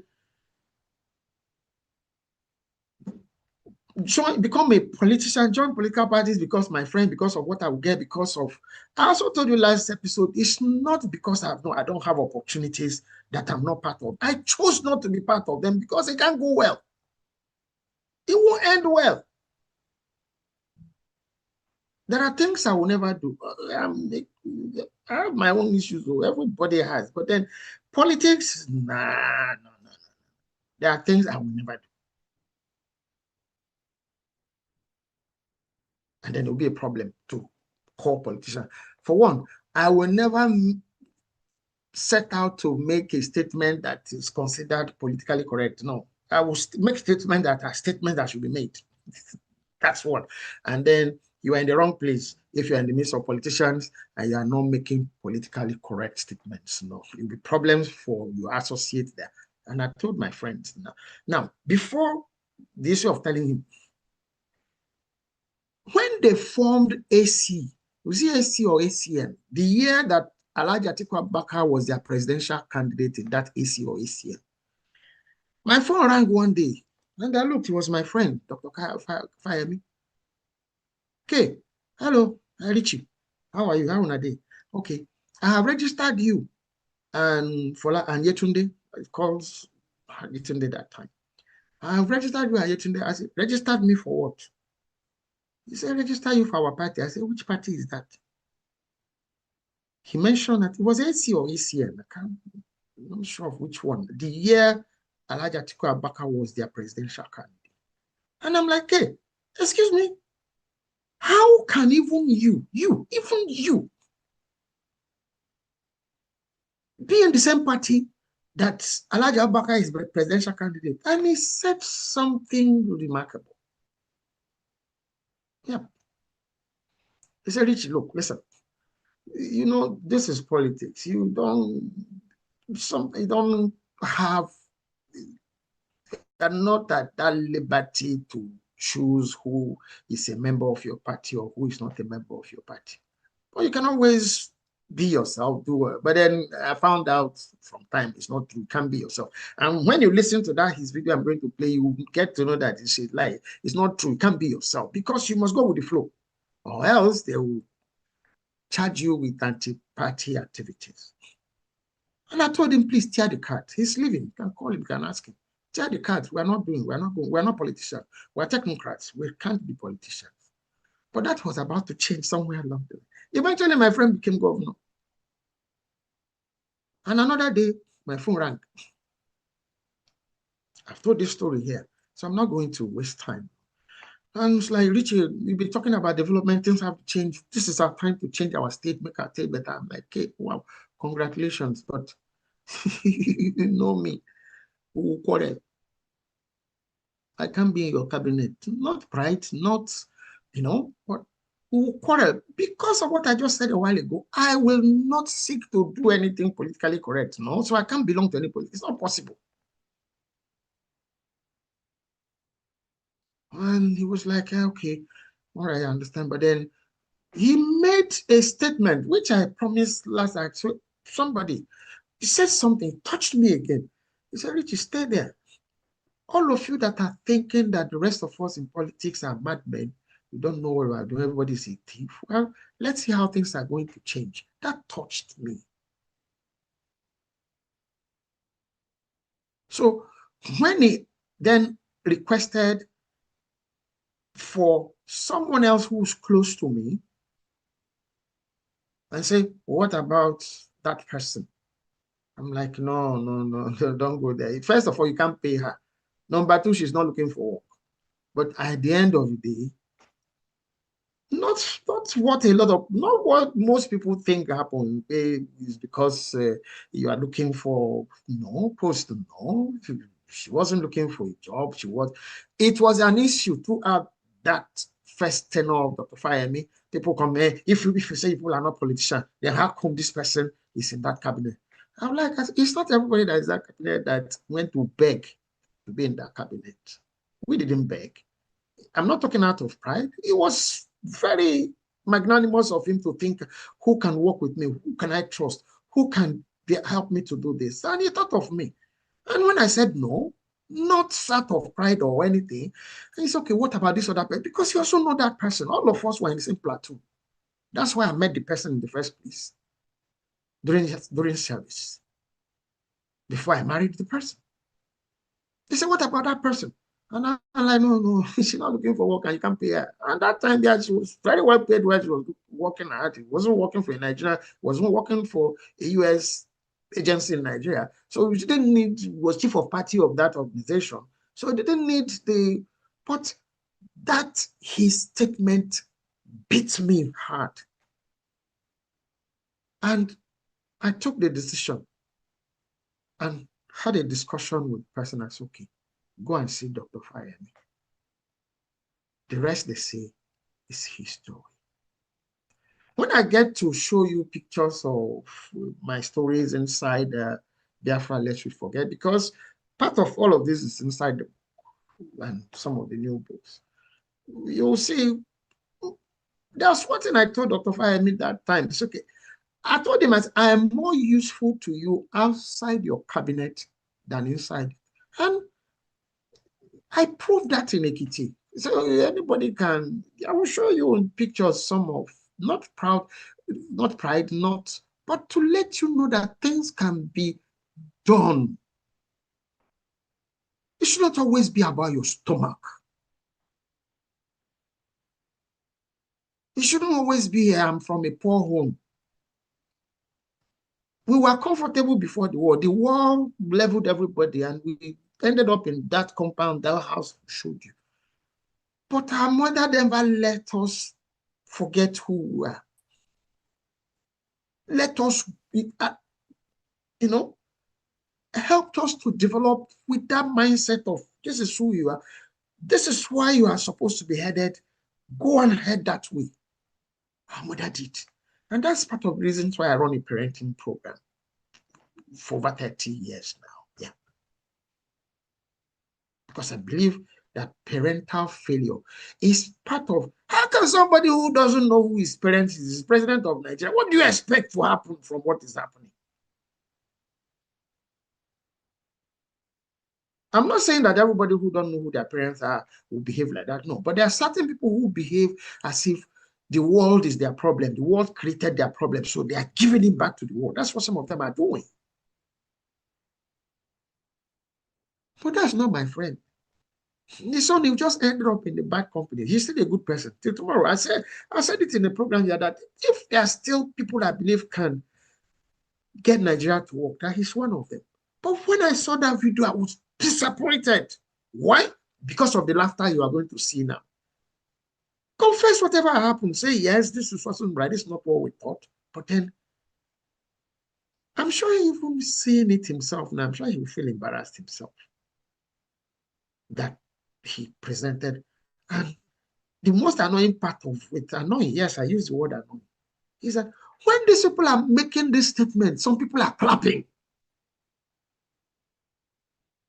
The president spent 10 minutes in an airport to meet people who had lost family members, who shouldn't be in that airport in the first place. Because I don't blame the president. I blame the electorate that agreed to go there in the first place, leave their homes to go there to meet him. I don't blame his people. They will do whatever,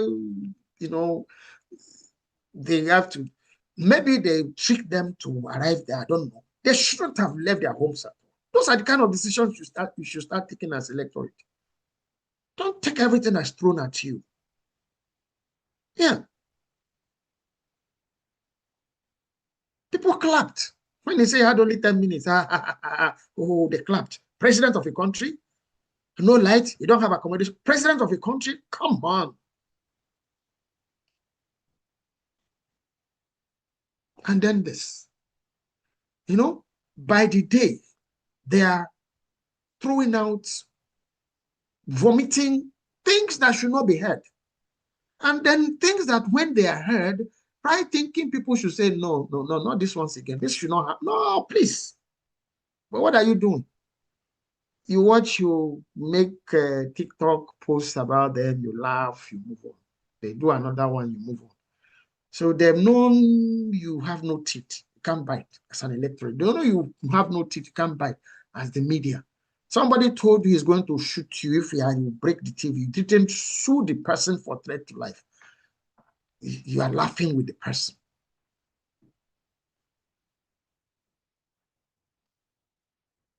Oh, they own the court. Yeah, let it be on record. You sued him. Let it be on record. So they know you shouldn't make those kind of statements. You shouldn't say things like that and get away with it. No.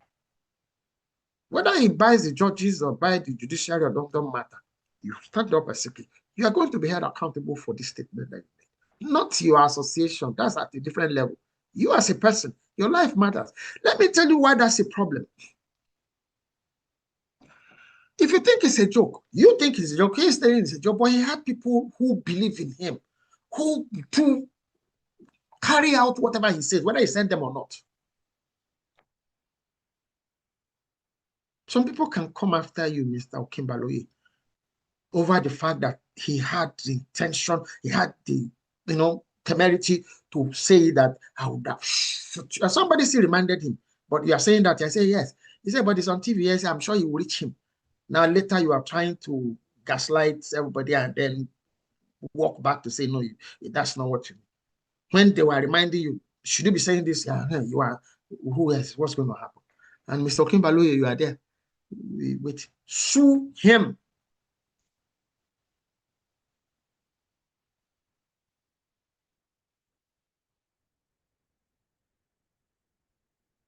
The people who put him in power have not held him accountable. He himself had not learned how to control himself. Very soon now, they will declare state of emergency in Rivers, in Ekiti. Wait. But nobody thinks it makes sense to declare state of emergency in all of those northern and north central states where terrorists and bandits have taken over. To remove the civilian administration and put and let the military clear these people up and make life safer for people. No. But wait, as things heat up the politics, now you don't it will happen. You hear state of emergency because there's a crisis in one state after election. Because that's what they care about. That's what they make you care about. And that's what you have conditioned yourself to care about. No. You have to demand for better. Please. I want you to listen to Dr. Kade Fayemi. It's my brother, it's my friend. But this one wasn't right. Okay? Listen to him. We in ACN at the time in 2012, we know the truth, sir. But it is all politics. Even when what President Jonathan is doing, which 10 or so years after, all the political parties in this country agreed with. They even put it in their manifesto. Subsidy must be removed. Subsidy must be removed. Subsidy must be removed. We in ACN at the time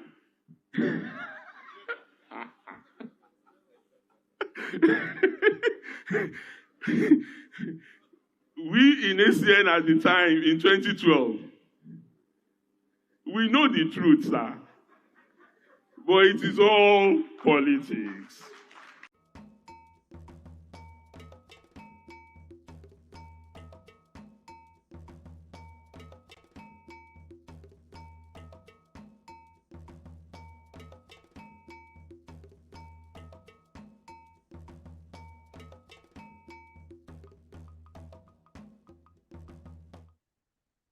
You had him.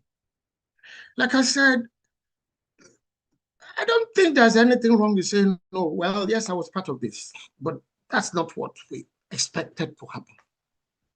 But the laughter? No, no, no, no, no, no, no, no. That an administration was doing its best, and you said it, you know his policies could or were benefiting the people or on their way to benefit the people. He said, no, it's just politics just to remove him.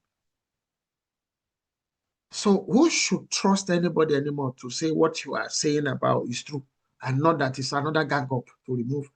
Not this administration, nobody needs to hoodwink anybody. It was wrong for them to have gotten there in the first place.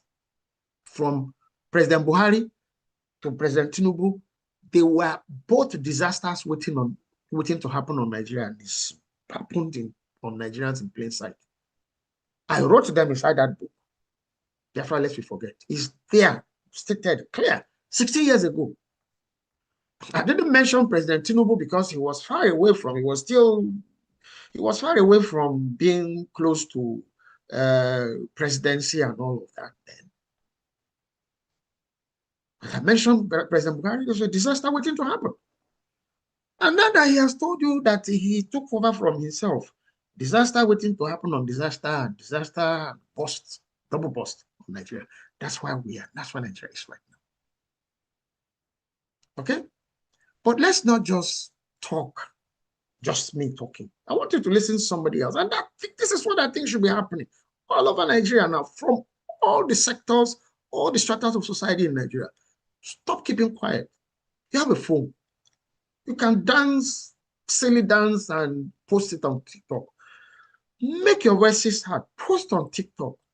Stop making jokes out of what they are saying. Take the things they are saying. They are serious. They're not joking. They are not joking. Somebody told you I have everything in plain sight, and you are keeping quiet. You're waiting for who? There's no media. The people they have around them, go on from Bayo, Nanuga to whatever, they are the people they were using to distract the public when they were not in presidency. Now they are there. They are their advisors there. So what do you think will happen? What do you think is going on? What has Bayo Nanuga released as made as press release that what you see is not wow? Wow. How is it possible? This guy is a professional. Yeah, how is this possible? Then why won't their principal make the kind of statements he makes if he has people who are so unprofessional about their conduct as media people in terms of ethics and responsibilities of media? Okay. I want you to listen to somebody else, a clergyman. A clergy. You have other clergy people that are close to this government. What are they saying? They are quiet, they are looking. Some have shouted, yes, they are like tired. But please, sirs, don't be tired. Please, sir. Please, you spoke yesterday. Please don't keep quiet. Please. Continue speaking. I want you to listen to the next video. I think it's Pastor Enenche. I think that's his name. Listen to him. Don't keep quiet. There's no need to keep quiet again. Don't keep quiet. They're every day telling you don't matter. Tell them you matter. The electorate. Media. Let there be multiple Okimbaloyes, not the other comedians that gather and that came out of them and walk into the studio and still continue to, dance to their tunes to say the things they want them to say. No. There should be many more Okimbaloyes, Shane Okimbaloyes, in the mainstream media. Then you are using social media. So long as you are not making things up, you're not abusing people. If you are angry, show that you are angry. I'm angry, I'm upset, I'm passionate about what I'm doing. Yes, I'm not abusing anybody. I don't need to, I don't have to. So let the facts that I'm presenting, let the issues let it annoy you, then go and make amends. Go and do the right thing. Think of Nigeria first. Stop committing treason against the peoples of Nigeria. And then you are the one determining who else is committed treason. Meanwhile, when you are the one who should be behind bars for treasonous acts and speeches and dispositions. I want you to listen to Pastor Menchi, please. Go ahead. And then I will conclude by telling you my Biafra story for stretched the pictures. Yeah? I'm just going to use pictures too. You know, I'm going to try to be fast at talking through them. There's a lot of pictures. Okay. Shame. People say they don't want you. You spend money to impose yourself on them. Is that not a shame? Somebody should lead because you are wanted. You should lead because they want you, they need you. People are happy with you. They say they don't want you, they don't need you. And yet you want to bribe people, compromise election to be in power. Is that not a shame? Dissolve. Dissolve. That you are rejected and yet you are imposing yourself.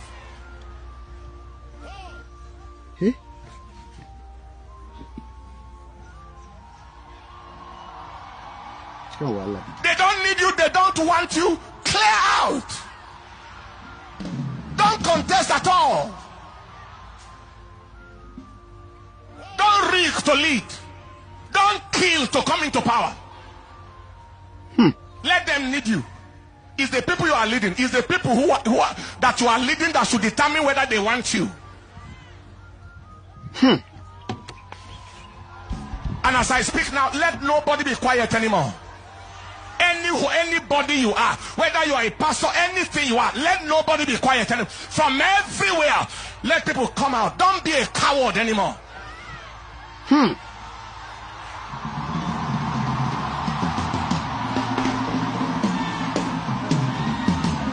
Let people speak. You see, silence most times means consent. If you are silent about evil, it means you are in agreement with that evil. You must not agree to be silent anymore. Whenever the occasion demands, you speak with audacity, with authority. Evil shall not rule our land. Evil, the same set of people who rule the land, misrule the land, destroy the land, are presenting themselves for leadership. That devil is a bastard liar.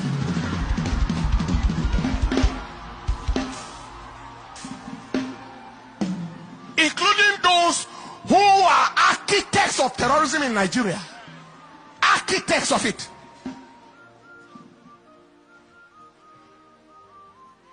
If you have understanding, you will understand what I'm talking about. Those who are architects. Coming out. Say they want to be. It won't happen under God's watch. And it will not happen under the watch. It will never happen. Something must give way, and it is evil that will give way.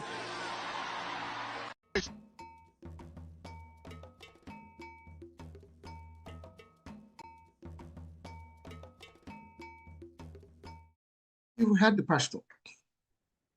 No, this is not the time to. And by the way,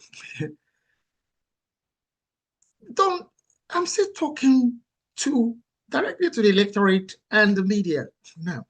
Please stop letting them, railroad you to continue to swallow the religious, tribal narratives. It's divide and rule. It's the politicians that are behind everything. Politicians. So the same way that you have the Christian clerics speaking, Muslim, Islamic clerics, speak out. You'll be speaking out. Speak more. This is not our religion. Our religion is for peace. It doesn't say kill people. Call out the people who are behind the killing of people, including Muslims. Speak out. Don't keep quiet. Oh, it's Fulanis, it's Fulanis. Please, I have Fulani friends that I don't see any tribal thing in them. Speak out. This is not who we are. Some people might have these ideas and tendencies, but this is not who we are, because you should know that development will happen better if we are all inclusive. We act as Nigerians, act as a unit. Pick the best to fit in get things done to the benefit of everybody. Not keep quiet because it's somebody that sounds like you, speaks like you, or prays like you. No, no, no, no. They say Nigeria does not exist. That's just a geographical expression. This present generation of Nigerians should birth Nigeria, birth that Nigeria that you yes, I'm a Nigerian. I guess a Nigerian is not a geographical expression. Birth it. And that is what we are going to focus on in season 3. The quest for a safe Nigeria. A safe Nigeria encompasses a whole lot of things. A whole lot of things. What are the things that should make Nigeria safe? A lot of things. Those are things we are going to focus on season 3 on this program. Say prayer, guys, may Nigeria never happen to you. Now, to give a little bit of this of that, first of all, I've said that in this same book, Biafra, lest we forget, I said this 16 years ago, the media is compromised. Please, guys, can you put up that portion of the book? 16 years ago, I wrote it in the book.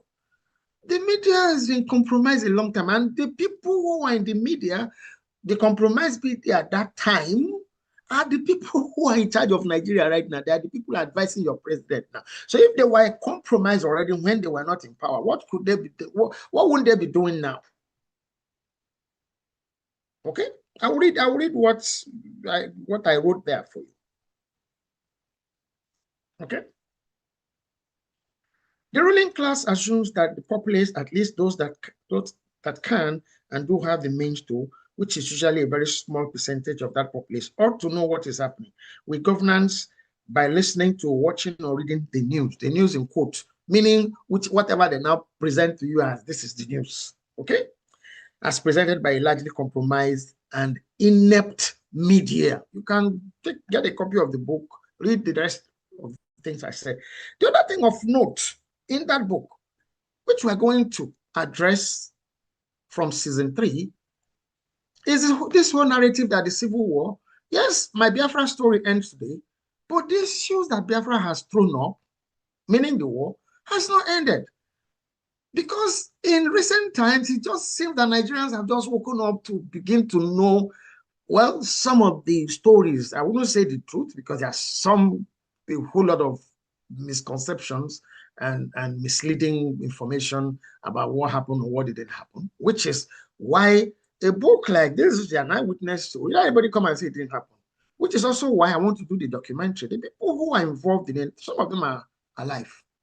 Some are passed on from my own family, okay? But the documentary would help us to get footages from individuals who are still alive. I will show you a picture of my mom. One thing that was unique about that picture was that it was during my daughter's wedding in 2011, the same 2011, okay?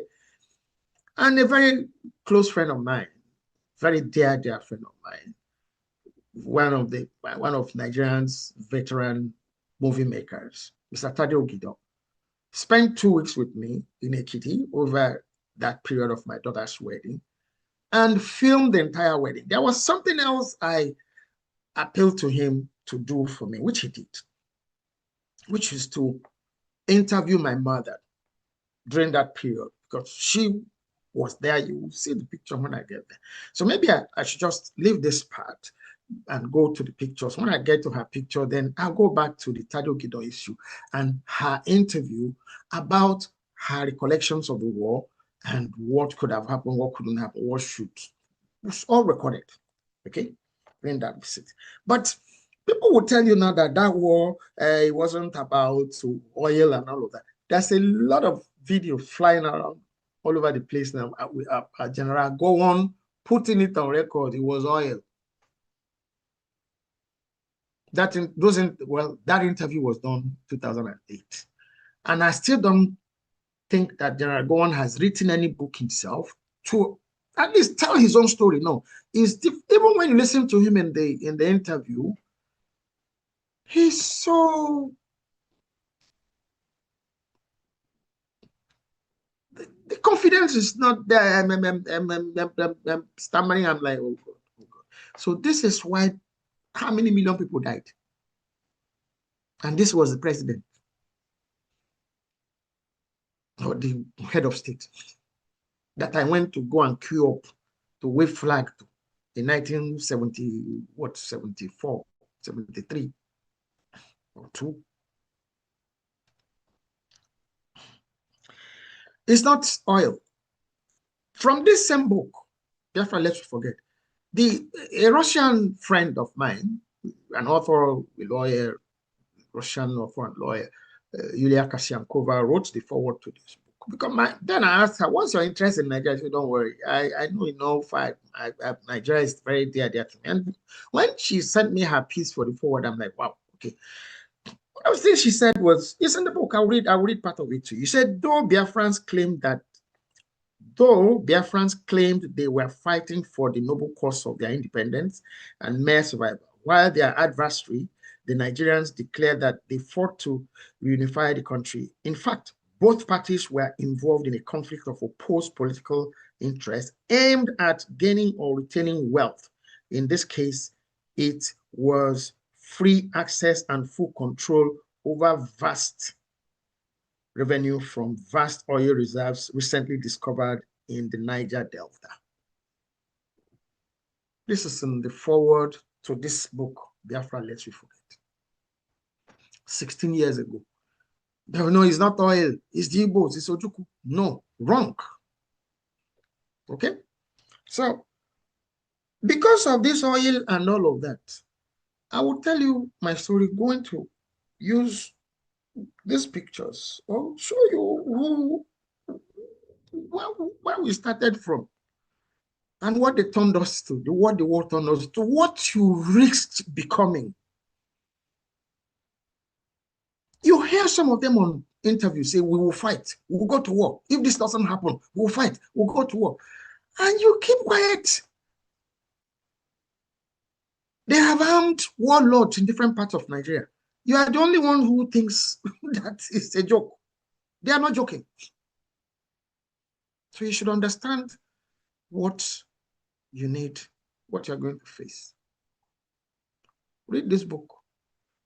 If we have managed to produce a documentary before before you now know that it is true that they are serious about if they don't get their way, let Nigeria scatter.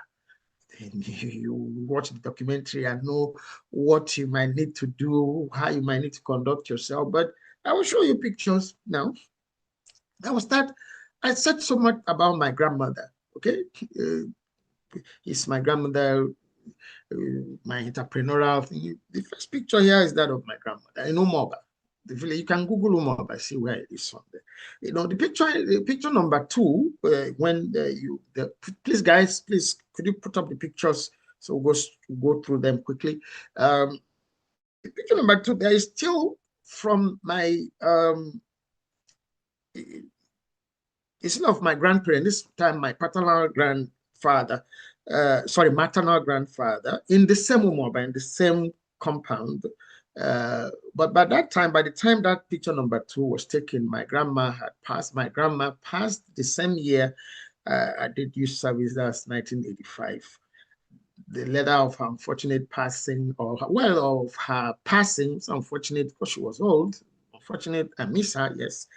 I had passed, so family members always worked at going to meet my grandpa to make him not feel too lonely about missing his wife. Well, my grandma passed 1985 while I was doing my youth service in Sokoto. The gentleman in white standing is my eldest brother, the one that got shot, the one you saw his wedding photograph earlier. You will see that picture again. And of course, picture number 3 is cropped from that number 2. That's my maternal grandfather. Last episode I mentioned bicycle, and I didn't see mine, but I saw pictures of my younger brothers.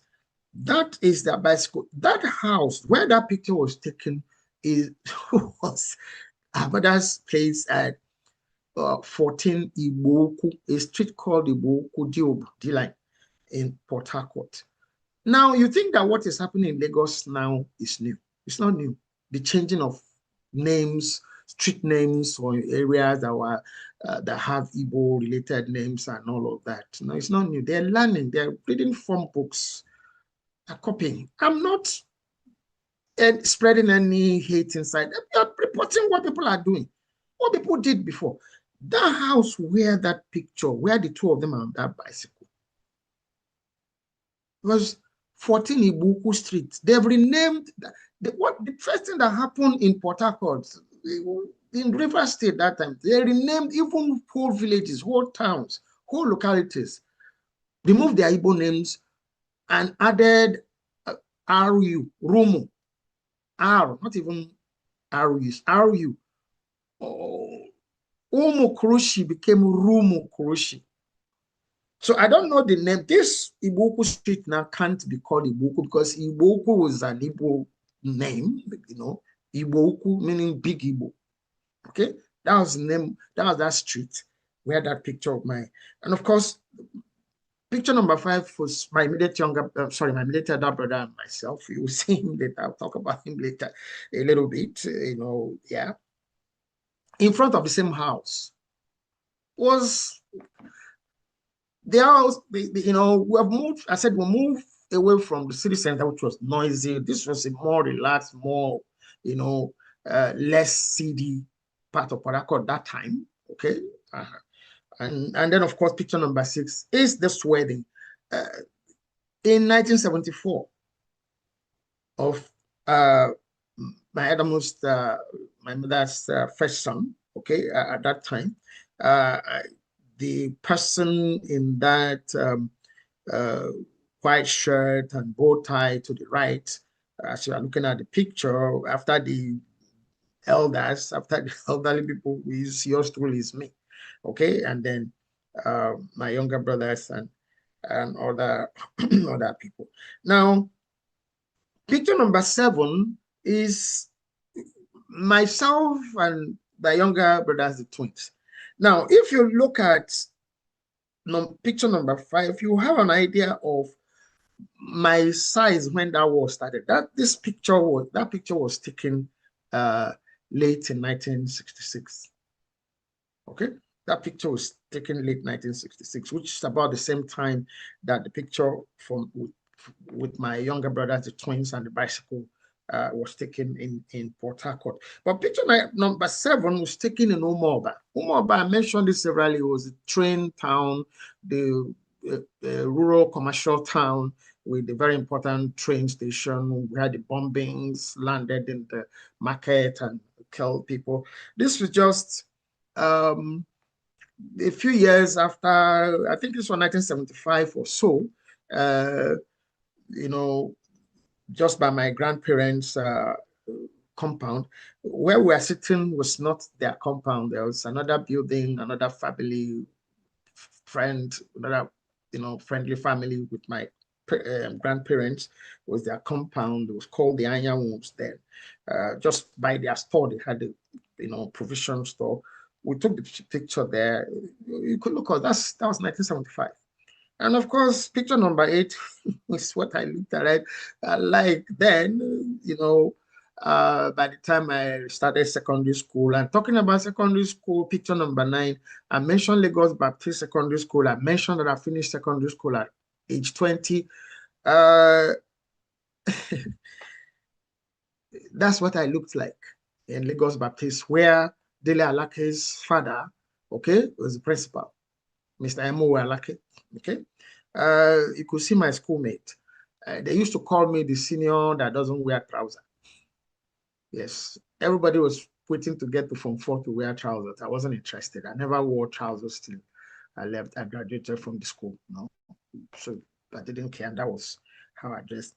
Picture number 10, I kept, you know, revisiting Umuoba, visiting my friends. I mentioned severally that there was not everybody that was as lucky as I am, that I was fortunate as I was, family-wise and all of that, in getting started all over again. These were my primary friends during the war.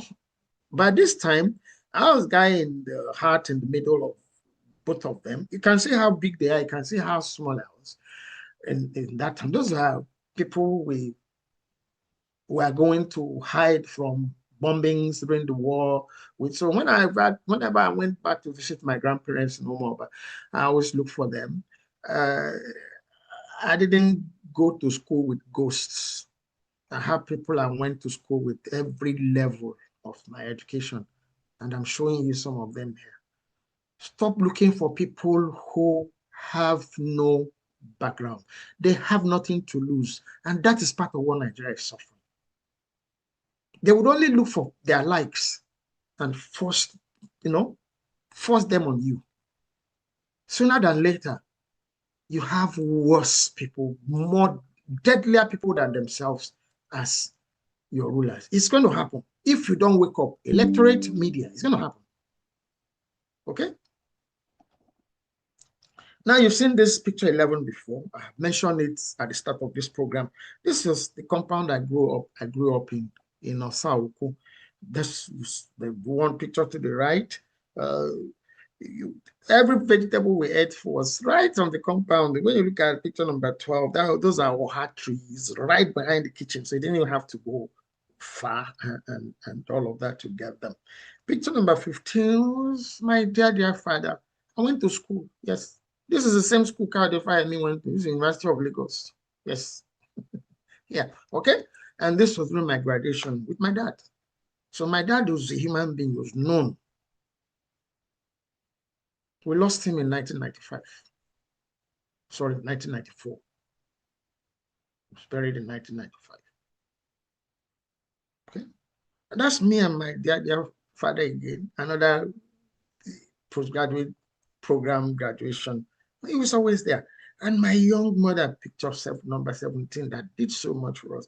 When I told you last episode, she had so many high-class rappers. She's proving one of them. That's called Akwete, what she's putting on. If you ask her, Google and find out what Akwete was about. George Hollandis and all that. She was a classy woman. Look at her. But when you now see her picture, like, everybody will grow old. You've seen my earlier pictures. That's how I'm looking now. All of you, everybody would eat breakfast. And I talked about youth service in Sokoto, severally, in every space. The point is, why is this relevant in this story? If not for the Civil War, I would have gone through these steps 5 years earlier than when I arrived at them. Yes. Okay. But again, I didn't say, oh, my friends are poor. We don't have any money anymore. I'm not going to school. I'm going to become an armed robber. It's because my parents didn't have money. It's because they are struggling that I'm involved in criminality. No, that's why this story is important. That is why these pictures are important. I'm not the only one. But if you don't tell your own story, people would not know. They would think you just made it. And that is it. You don't know what we are talking about. You don't know what we suffered. You don't understand. Maybe I even understand more than you. Maybe I even suffered more than you. But it has to be your decision. Just like it has to be your decision now to hold those who say they want to rule you accountable. Okay? These are my pictures during the youth service. You can see us. I have mates that I had a picture with myself and Dr. Fayemi where we were playing chess. I couldn't find it, but we had to do this program. And there are so many pictures I needed that I couldn't find it. It's okay. During the youth service itself. Picture number 21, I mentioned so many times. My sister Meg came back and took me after we have left Port Harcourt. She refused to listen to my mother to say, leave Port Harcourt now that you can take all your things. She didn't hear. But instead came back to take me back to Port Harcourt with her after we had returned to Umaba. And that was how I had my first experience of what air raids looked like. It was like cinema would come out and watch air raid, and we watched when they were bombing the refineries. Those were the first things that they bombed. The war was not about oil, Abi. The first places they bombed were the refineries. And we were in the city, in the main Port Harcourt itself, saw smoke billowing from the direction of the LML refineries and the AFAM that we saw. Each raid was to bomb the resource.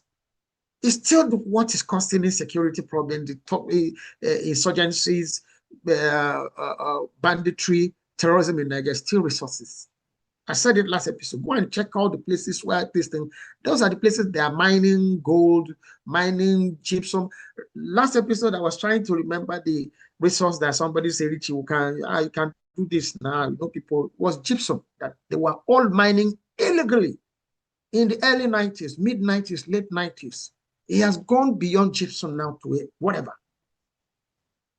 So the illegal mining operations in Nigeria are key to the insecurity issues. Yes. Okay. So picture 21 is my sister Meg, and picture 22 is my auntie Gloria, the one that took me to the refugee camp where she was serving as a volunteer nurse, where this famous palm frond buried itself in my head when I was trying to help other children.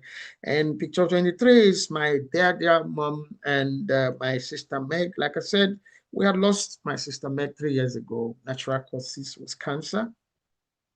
Okay. Picture 24,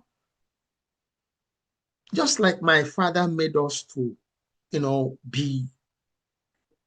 to love Ekiti, get in tune with Ekiti. That made me to go register all the elections till I left Nigeria here.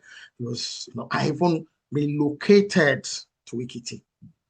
I will show you, you will see where I relocated to what I did. I've been saying I set up Change Road Training and Conference Center. You see it. So do something. And if they tell you, do something, stand on your own. Because if you're not standing on your own, that is when you will be, they'll become and offer you everything because you are hungry, because you take everything that they give you. The people who are in power can come and say, yes, you came to beg us for this. You can come and say. They are there. Instead, they were the people who are hanging around them, party member, how are you doing this if you are not a politician? Because they believe the only way. This is why this is important. It's not show off. Nigerians have come to the point that they now believe that if you are not a politician, if you are not associated with what, you can't do anything, you can't succeed in anything, you can't own, you can't. It's a lie, it's not true. Everybody cannot become politicians. Those who find them place, those who present themselves must work for the benefit of the rest, because everybody cannot become elected and appointed or whatever to political or public office spaces. No. Okay, so I stand in that gap to say, look, I wasn't appointed to anything. I didn't, you know, I don't have money, but I get things done. And I've been getting things done, and I'm still getting things done. You can, please. Okay, so the picture 24, why I brought that up is we made pilgrimages across the River Niger. That was Niger Bridge, the Asaba end of it. The very last trip, no, not the last trip, second to the, also, well, one of the last trips, because everybody, the people you are seeing there now looking tiny and small, all of them have left college, all of them have left universities anyway, okay? I made it a habit to take them, show them, my children, this is where you are from. This is, along the way, this happened here. This, how much time do you spend with your children? How much of who you are do they know? Okay. And you saw this picture on top, again, picture 26. I said, that's everybody. Okay. The guy in the blue agbada there is my middle child that eventually became an NLC vice president. Okay. He's one of the lawyers that I said there are about 4 or 5 lawyers in that group now. Most of the people there now have grandfathers, their fathers, mothers, most of them in that group. Most importantly, that picture was in my mother's compound, the same compound we had to relocate to after the Civil War, where I grew up in Osawoko, my mother's compound. And picture 21, or sorry, 27, is my mother's kitchen, that veranda in my mother's kitchen. Okay, with my food. Where is the food? I'm asking, the food is finished, where is more? Okay, I returned, okay, come and eat your food. Yes, sir. Food from your mother's kitchen always tastes tasted better, and all of that. And picture 28 was my dear mother that did so much for us. Didn't make us feel bitter.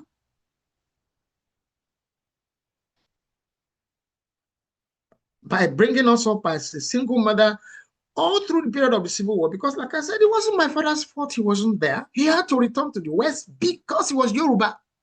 They would have killed him. War. You still want to fight, Sabi? You still want to fight. By the time I get to the end of this story, there's one person's picture that's there. It's my granddaughter. I will now let you know what position that a lot of family, let me not say most, are in now. A young woman told me a story about 2 weeks ago. It's from Benue State, middle belt of Nigeria. It's Steve by tribe. But he told me the grandmother was Fulani.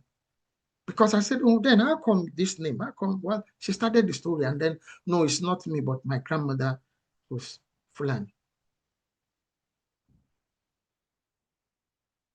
So when you are saying these people should kill this person, these people should go here, who exactly are you telling to go where?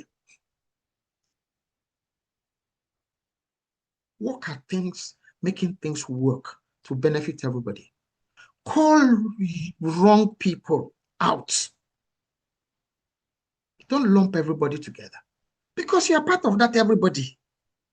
One way or the other. Do you know how many is in this book? I ask the question. You are saying these people should go to... There are families when you say everybody go back to where you come from. Where are they going to go? That's the case of that my granddaughter. I say when I get to her, I will talk. she comes from 4 different tribes, as it were. Now, so which tribe is she going to go to?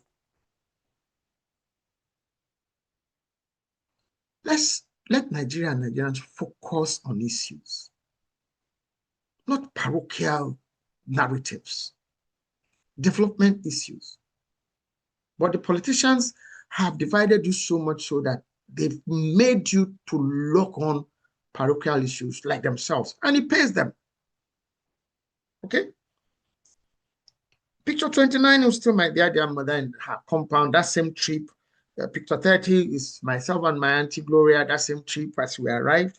Okay, and then picture 31 is my grandparents' compound in Omoba, that same trip. Everybody is seeing that picture except 3 persons. I have one family, my uncle's children. Okay, my uncle is the guy in the, we've lost him, fortunately, as well. And picture 32, that's my grandparents' compound. Why I put it here is I kept mentioning John's house where we lived, which saved me eventually because I remember that name. I remember the town he came from, and I started tracing that town, which made it possible for me to finally meet up with my brother Sonny in Nkweri. So John's house was just divided by those trees, those bushes you see behind my grandparents' house in picture 32. Just walk through those trees and the house was behind on another street on the other side of that fence. And of course, my mother did live to see her grandchildren. And then, of course, her great-grand, you get to see that picture. And picture 34 was my 50th birthday cake. After that, I relocated to Ekiti. I won't regret it. But that's part of why I'm talking to you from here, but I won't regret it. Okay? Picture 35 is my dear's daughter's wedding and the traditional rites. He was the king of my town. I'm the one looking like a broad-headed man back in the picture there. My king was praying for my daughter and husband then during the traditional wedding. King Jakai, Finyekiti then, he's passed. I'll show you another picture where I hosted him for his 75th birthday. So if we're talking royalty, it's not mouth. It's not from his own lineage, no. But there was nothing we did that he was not there. And that was because he knew who he knew who we are and was always there to give that royal backing to our event. All our family events was always there. Not because of we're from the town. No, it wasn't just that. Okay. And then picture 36 was their daughter, her wedding. Everybody was there. Okay.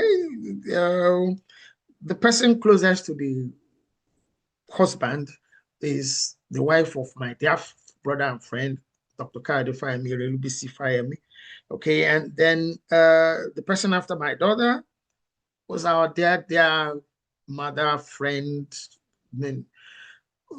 a woman that was loved far and wide, Nekiti and beyond, the former deputy governor whom we lost, our dear Moremi Ekiti, and then myself at the end. This picture 37 was the picture of my mother on my daughter's wedding day. And that was the day that Tado Gidon, also my friend, my brother, and my friend Tado Gidon, because this was how she was interviewed for her stories about Biafra and the advice and all of that. So that's my mother. At this time, she was over 90. At this time, this was 2011. Okay, this was 2011. My mother passed in 2015. That was, well, like 4 years after this picture. She passed. Okay, so, and that picture was taken inside the Changeville Training and Conference Center. Picture 38 was when I say I was not hungry in Nigeria, not boasting, just making a statement of fact, was in the inauguration of my nightclub inside Changeville. The gentleman to the left of the picture is the present Speaker of the Ekiti State House of Assembly right now. Yes. Okay. And then picture 39, one of the many youth development projects that I implemented, partnered with community members, partnered with. This was a group of youth from my hometown in Ekiti. And then to take that group photograph, there was the king again, at that, event. And picture 40, the king was arriving. I hosted him for his 75th birthday at the same venue, Changeville Conference Center. Picture 41 shows you one of the 5 restaurants inside Changeville. Okay, it was the Red Hot karaoke bar and cafe.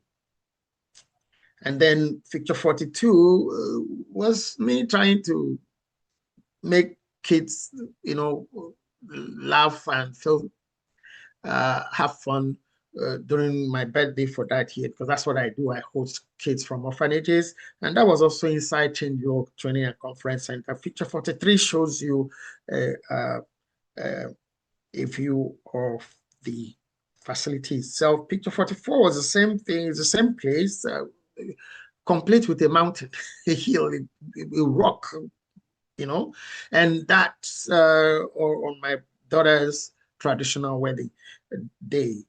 Picture 45, same Changeville Ekiti Nature Trail. Those are the bicycles. I mentioned that my friend, the governor, made a contribution of 1 million naira to support us to bring in bicycle for Ekiti Nature Trail. The bicycles you see there are part of those bicycles that are imported at that time. Picture 46 was another view of the center. Same with picture 47. Picture 48 too was the inside of the Red Hot pavilion. No, not pavilion. Red Hot karaoke bar and cafe. Red Hot cafe and karaoke bar. And picture 49. My first granddaughter felt comfortable to stay with me without the parents. Okay, for holidays. This was Christmas that year, and we finished riding our bicycles, came back, and we decided to take the picture. Picture 50, she was much smaller than in the same facility. And then, of course, picture 51 was about the same, not about the same time of picture 50. We had just returned from 51 was taken at the Ikogos Warm Spring Resort with our parents. and myself, I was feeling very about having become a grandfather. It was fun. I love these pictures, 52, 53, 54, okay? Picture 52 is my dear mother and her great-granddaughter. 53 is the one that brings tears to my eyes each time I look at it. In that same compound in Osauku, yes. This is where we came from. This is part of our family. This is where we grew up in. And my children would sleep in those one room and whatever. And Daddy, can we sleep here? This is where we came from. And your grandma is here. You mean this is where that grandma comes from when she comes to Lagos? And yes. Yeah. Tell your children the truth about yourself. Ground them in realities. That's part of what the problem in the general society is. Children believe that their parents dropped from moon, had everything when they were born. That's a lie. Let your children know how you managed to get to where you are at. So they would also value what you have and decide to work hard to get somewhere themselves. Okay? And the young woman who was looking at the grandma and said, why is she crying? What's wrong with her?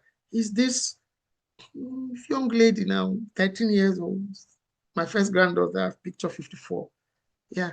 And I told you, the last set of pictures here is, I told my friend, I said, look, I'm more useful to you outside of your cabinet than your cabinet.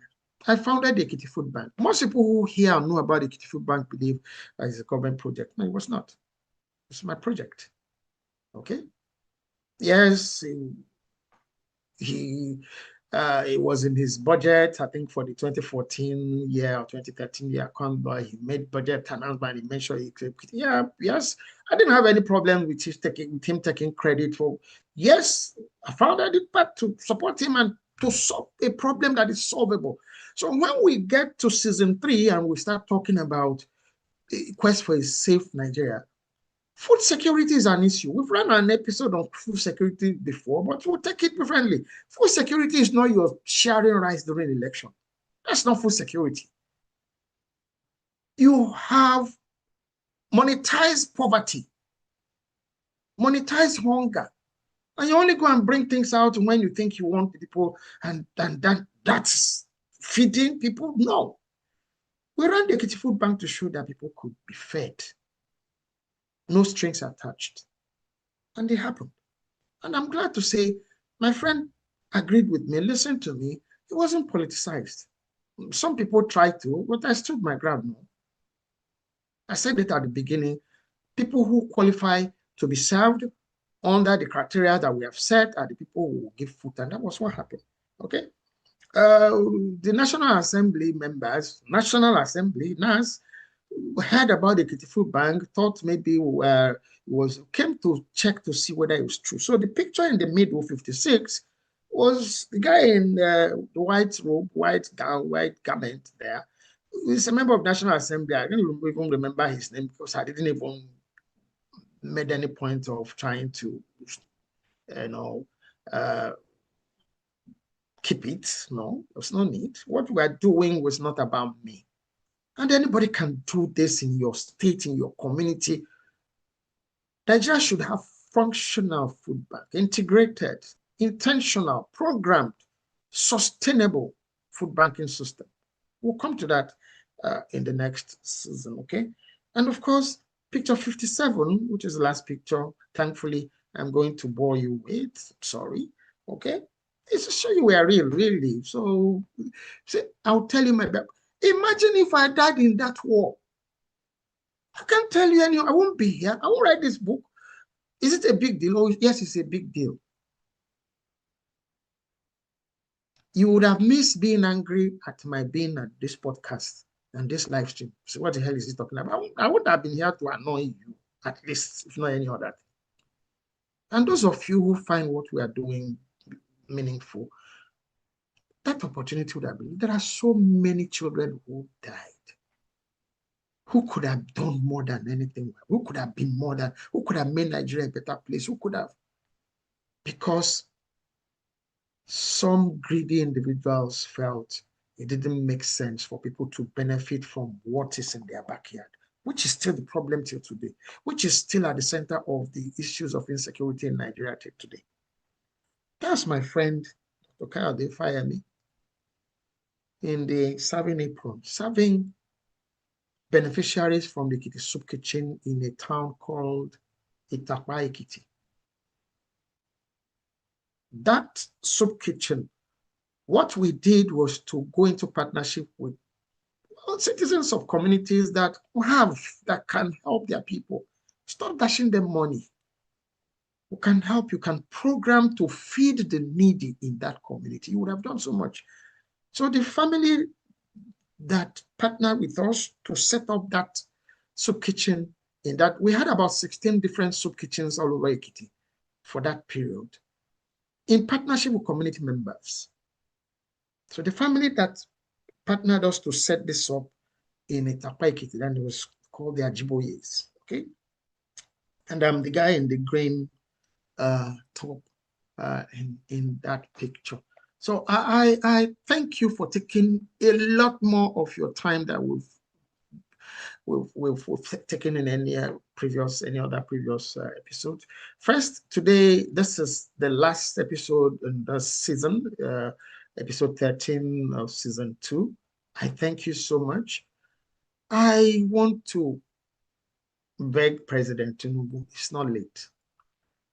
There's nothing to be embarrassed about. It's reported that there have been some changes in your cabinet. The people you should remove there, now remove them. Remove them first. And then, sir, when it's not dictating to you, they're embarrassing you to start with. You're still the president of Nigeria, whatever, however you got there, keep saying it. You are still the president of President Bola Ahmed Tinubu is still the president of Nigeria. However he got there is not the issue now. He's the president of Nigeria. So he's in a position to get things done. So he needs to get things done. And one of those things is what we are going to start with in season 9. There's a bill they passed. They talked about creating a new tier of government. They've called to make the tiers of government now 4 instead of the 3 we have: federal, state, and local government. They've created what they call the geopolitical zone with resource allocation. The problem Nigeria has is this problem of allocating resource from the center. So here's my point. I'm not going into that episode here, but I'll give you some tips about what is going to happen in it. If you could bring the National Assembly to create geopolitical zone and pass them into law, I've been saying it on this program, you have all it takes to get Nigeria to transition back to regional governance. Yes. So why don't you think about turning those geopolitical into regions and remove natural resources from the exclusive list? Let's go back to the regions, and then let the regions pay whatever tax or percentage or whatever you call it into, instead of this dash every month that they just sit down. Like I said, I don't want to go into that because that's a whole episode. That whole bill is what we are going to do for season 1, okay? Because it's at the center of the problem. You're creating more confusion just to appease and appeal to your base, the politicians, the elites. Create more offices, put them, no productivity. Okay, that's why we're going to take off season 3 from. So let me not take your time. So I'm grateful for your being part of our show today. It's been long, sorry, but we had to do this. So I thank you so much. If you haven't subscribed, please do subscribe. We are thanking you for subscribing if you have.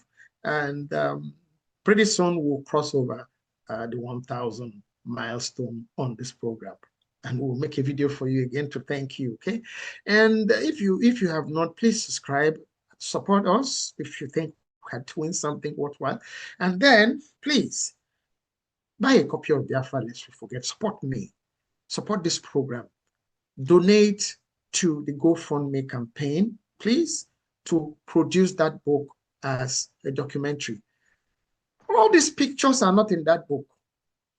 Okay, the book would have become much more expensive than it is if all these pictures are in it.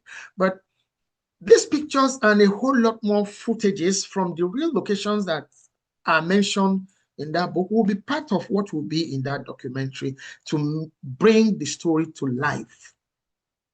So help me please by supporting the GoFundMe campaign, by donating, or by picking a copy or buying a copy and send off Biafra Let's Forget and send to somebody.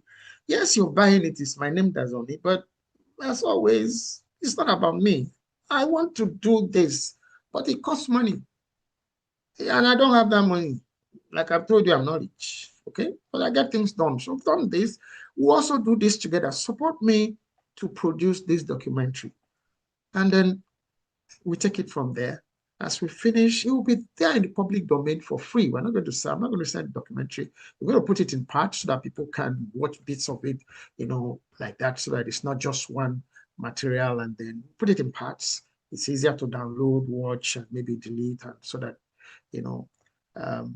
it gets produced. But we need to produce it first, and to produce it, we need resources. And that's why we launched that GoFundMe campaign, and it's out there. Support us, please. Buy a copy of Biafra Let's Forget. And I look forward to seeing you in season 3 of Say Prayer Guys May Nigeria Never Happen to You. It's always 8 a.m. Eastern Standard Time, US and Canada, and then 1 p.m. West African Time, including Nigeria. Okay? But on this program, as always, my prayer, our prayer is, may Nigeria happen for Nigerians, all Nigerians and Nigeria, and all friends of Nigeria. I'll see you in the next one. Thank you so much for keeping me company today. Bye-bye.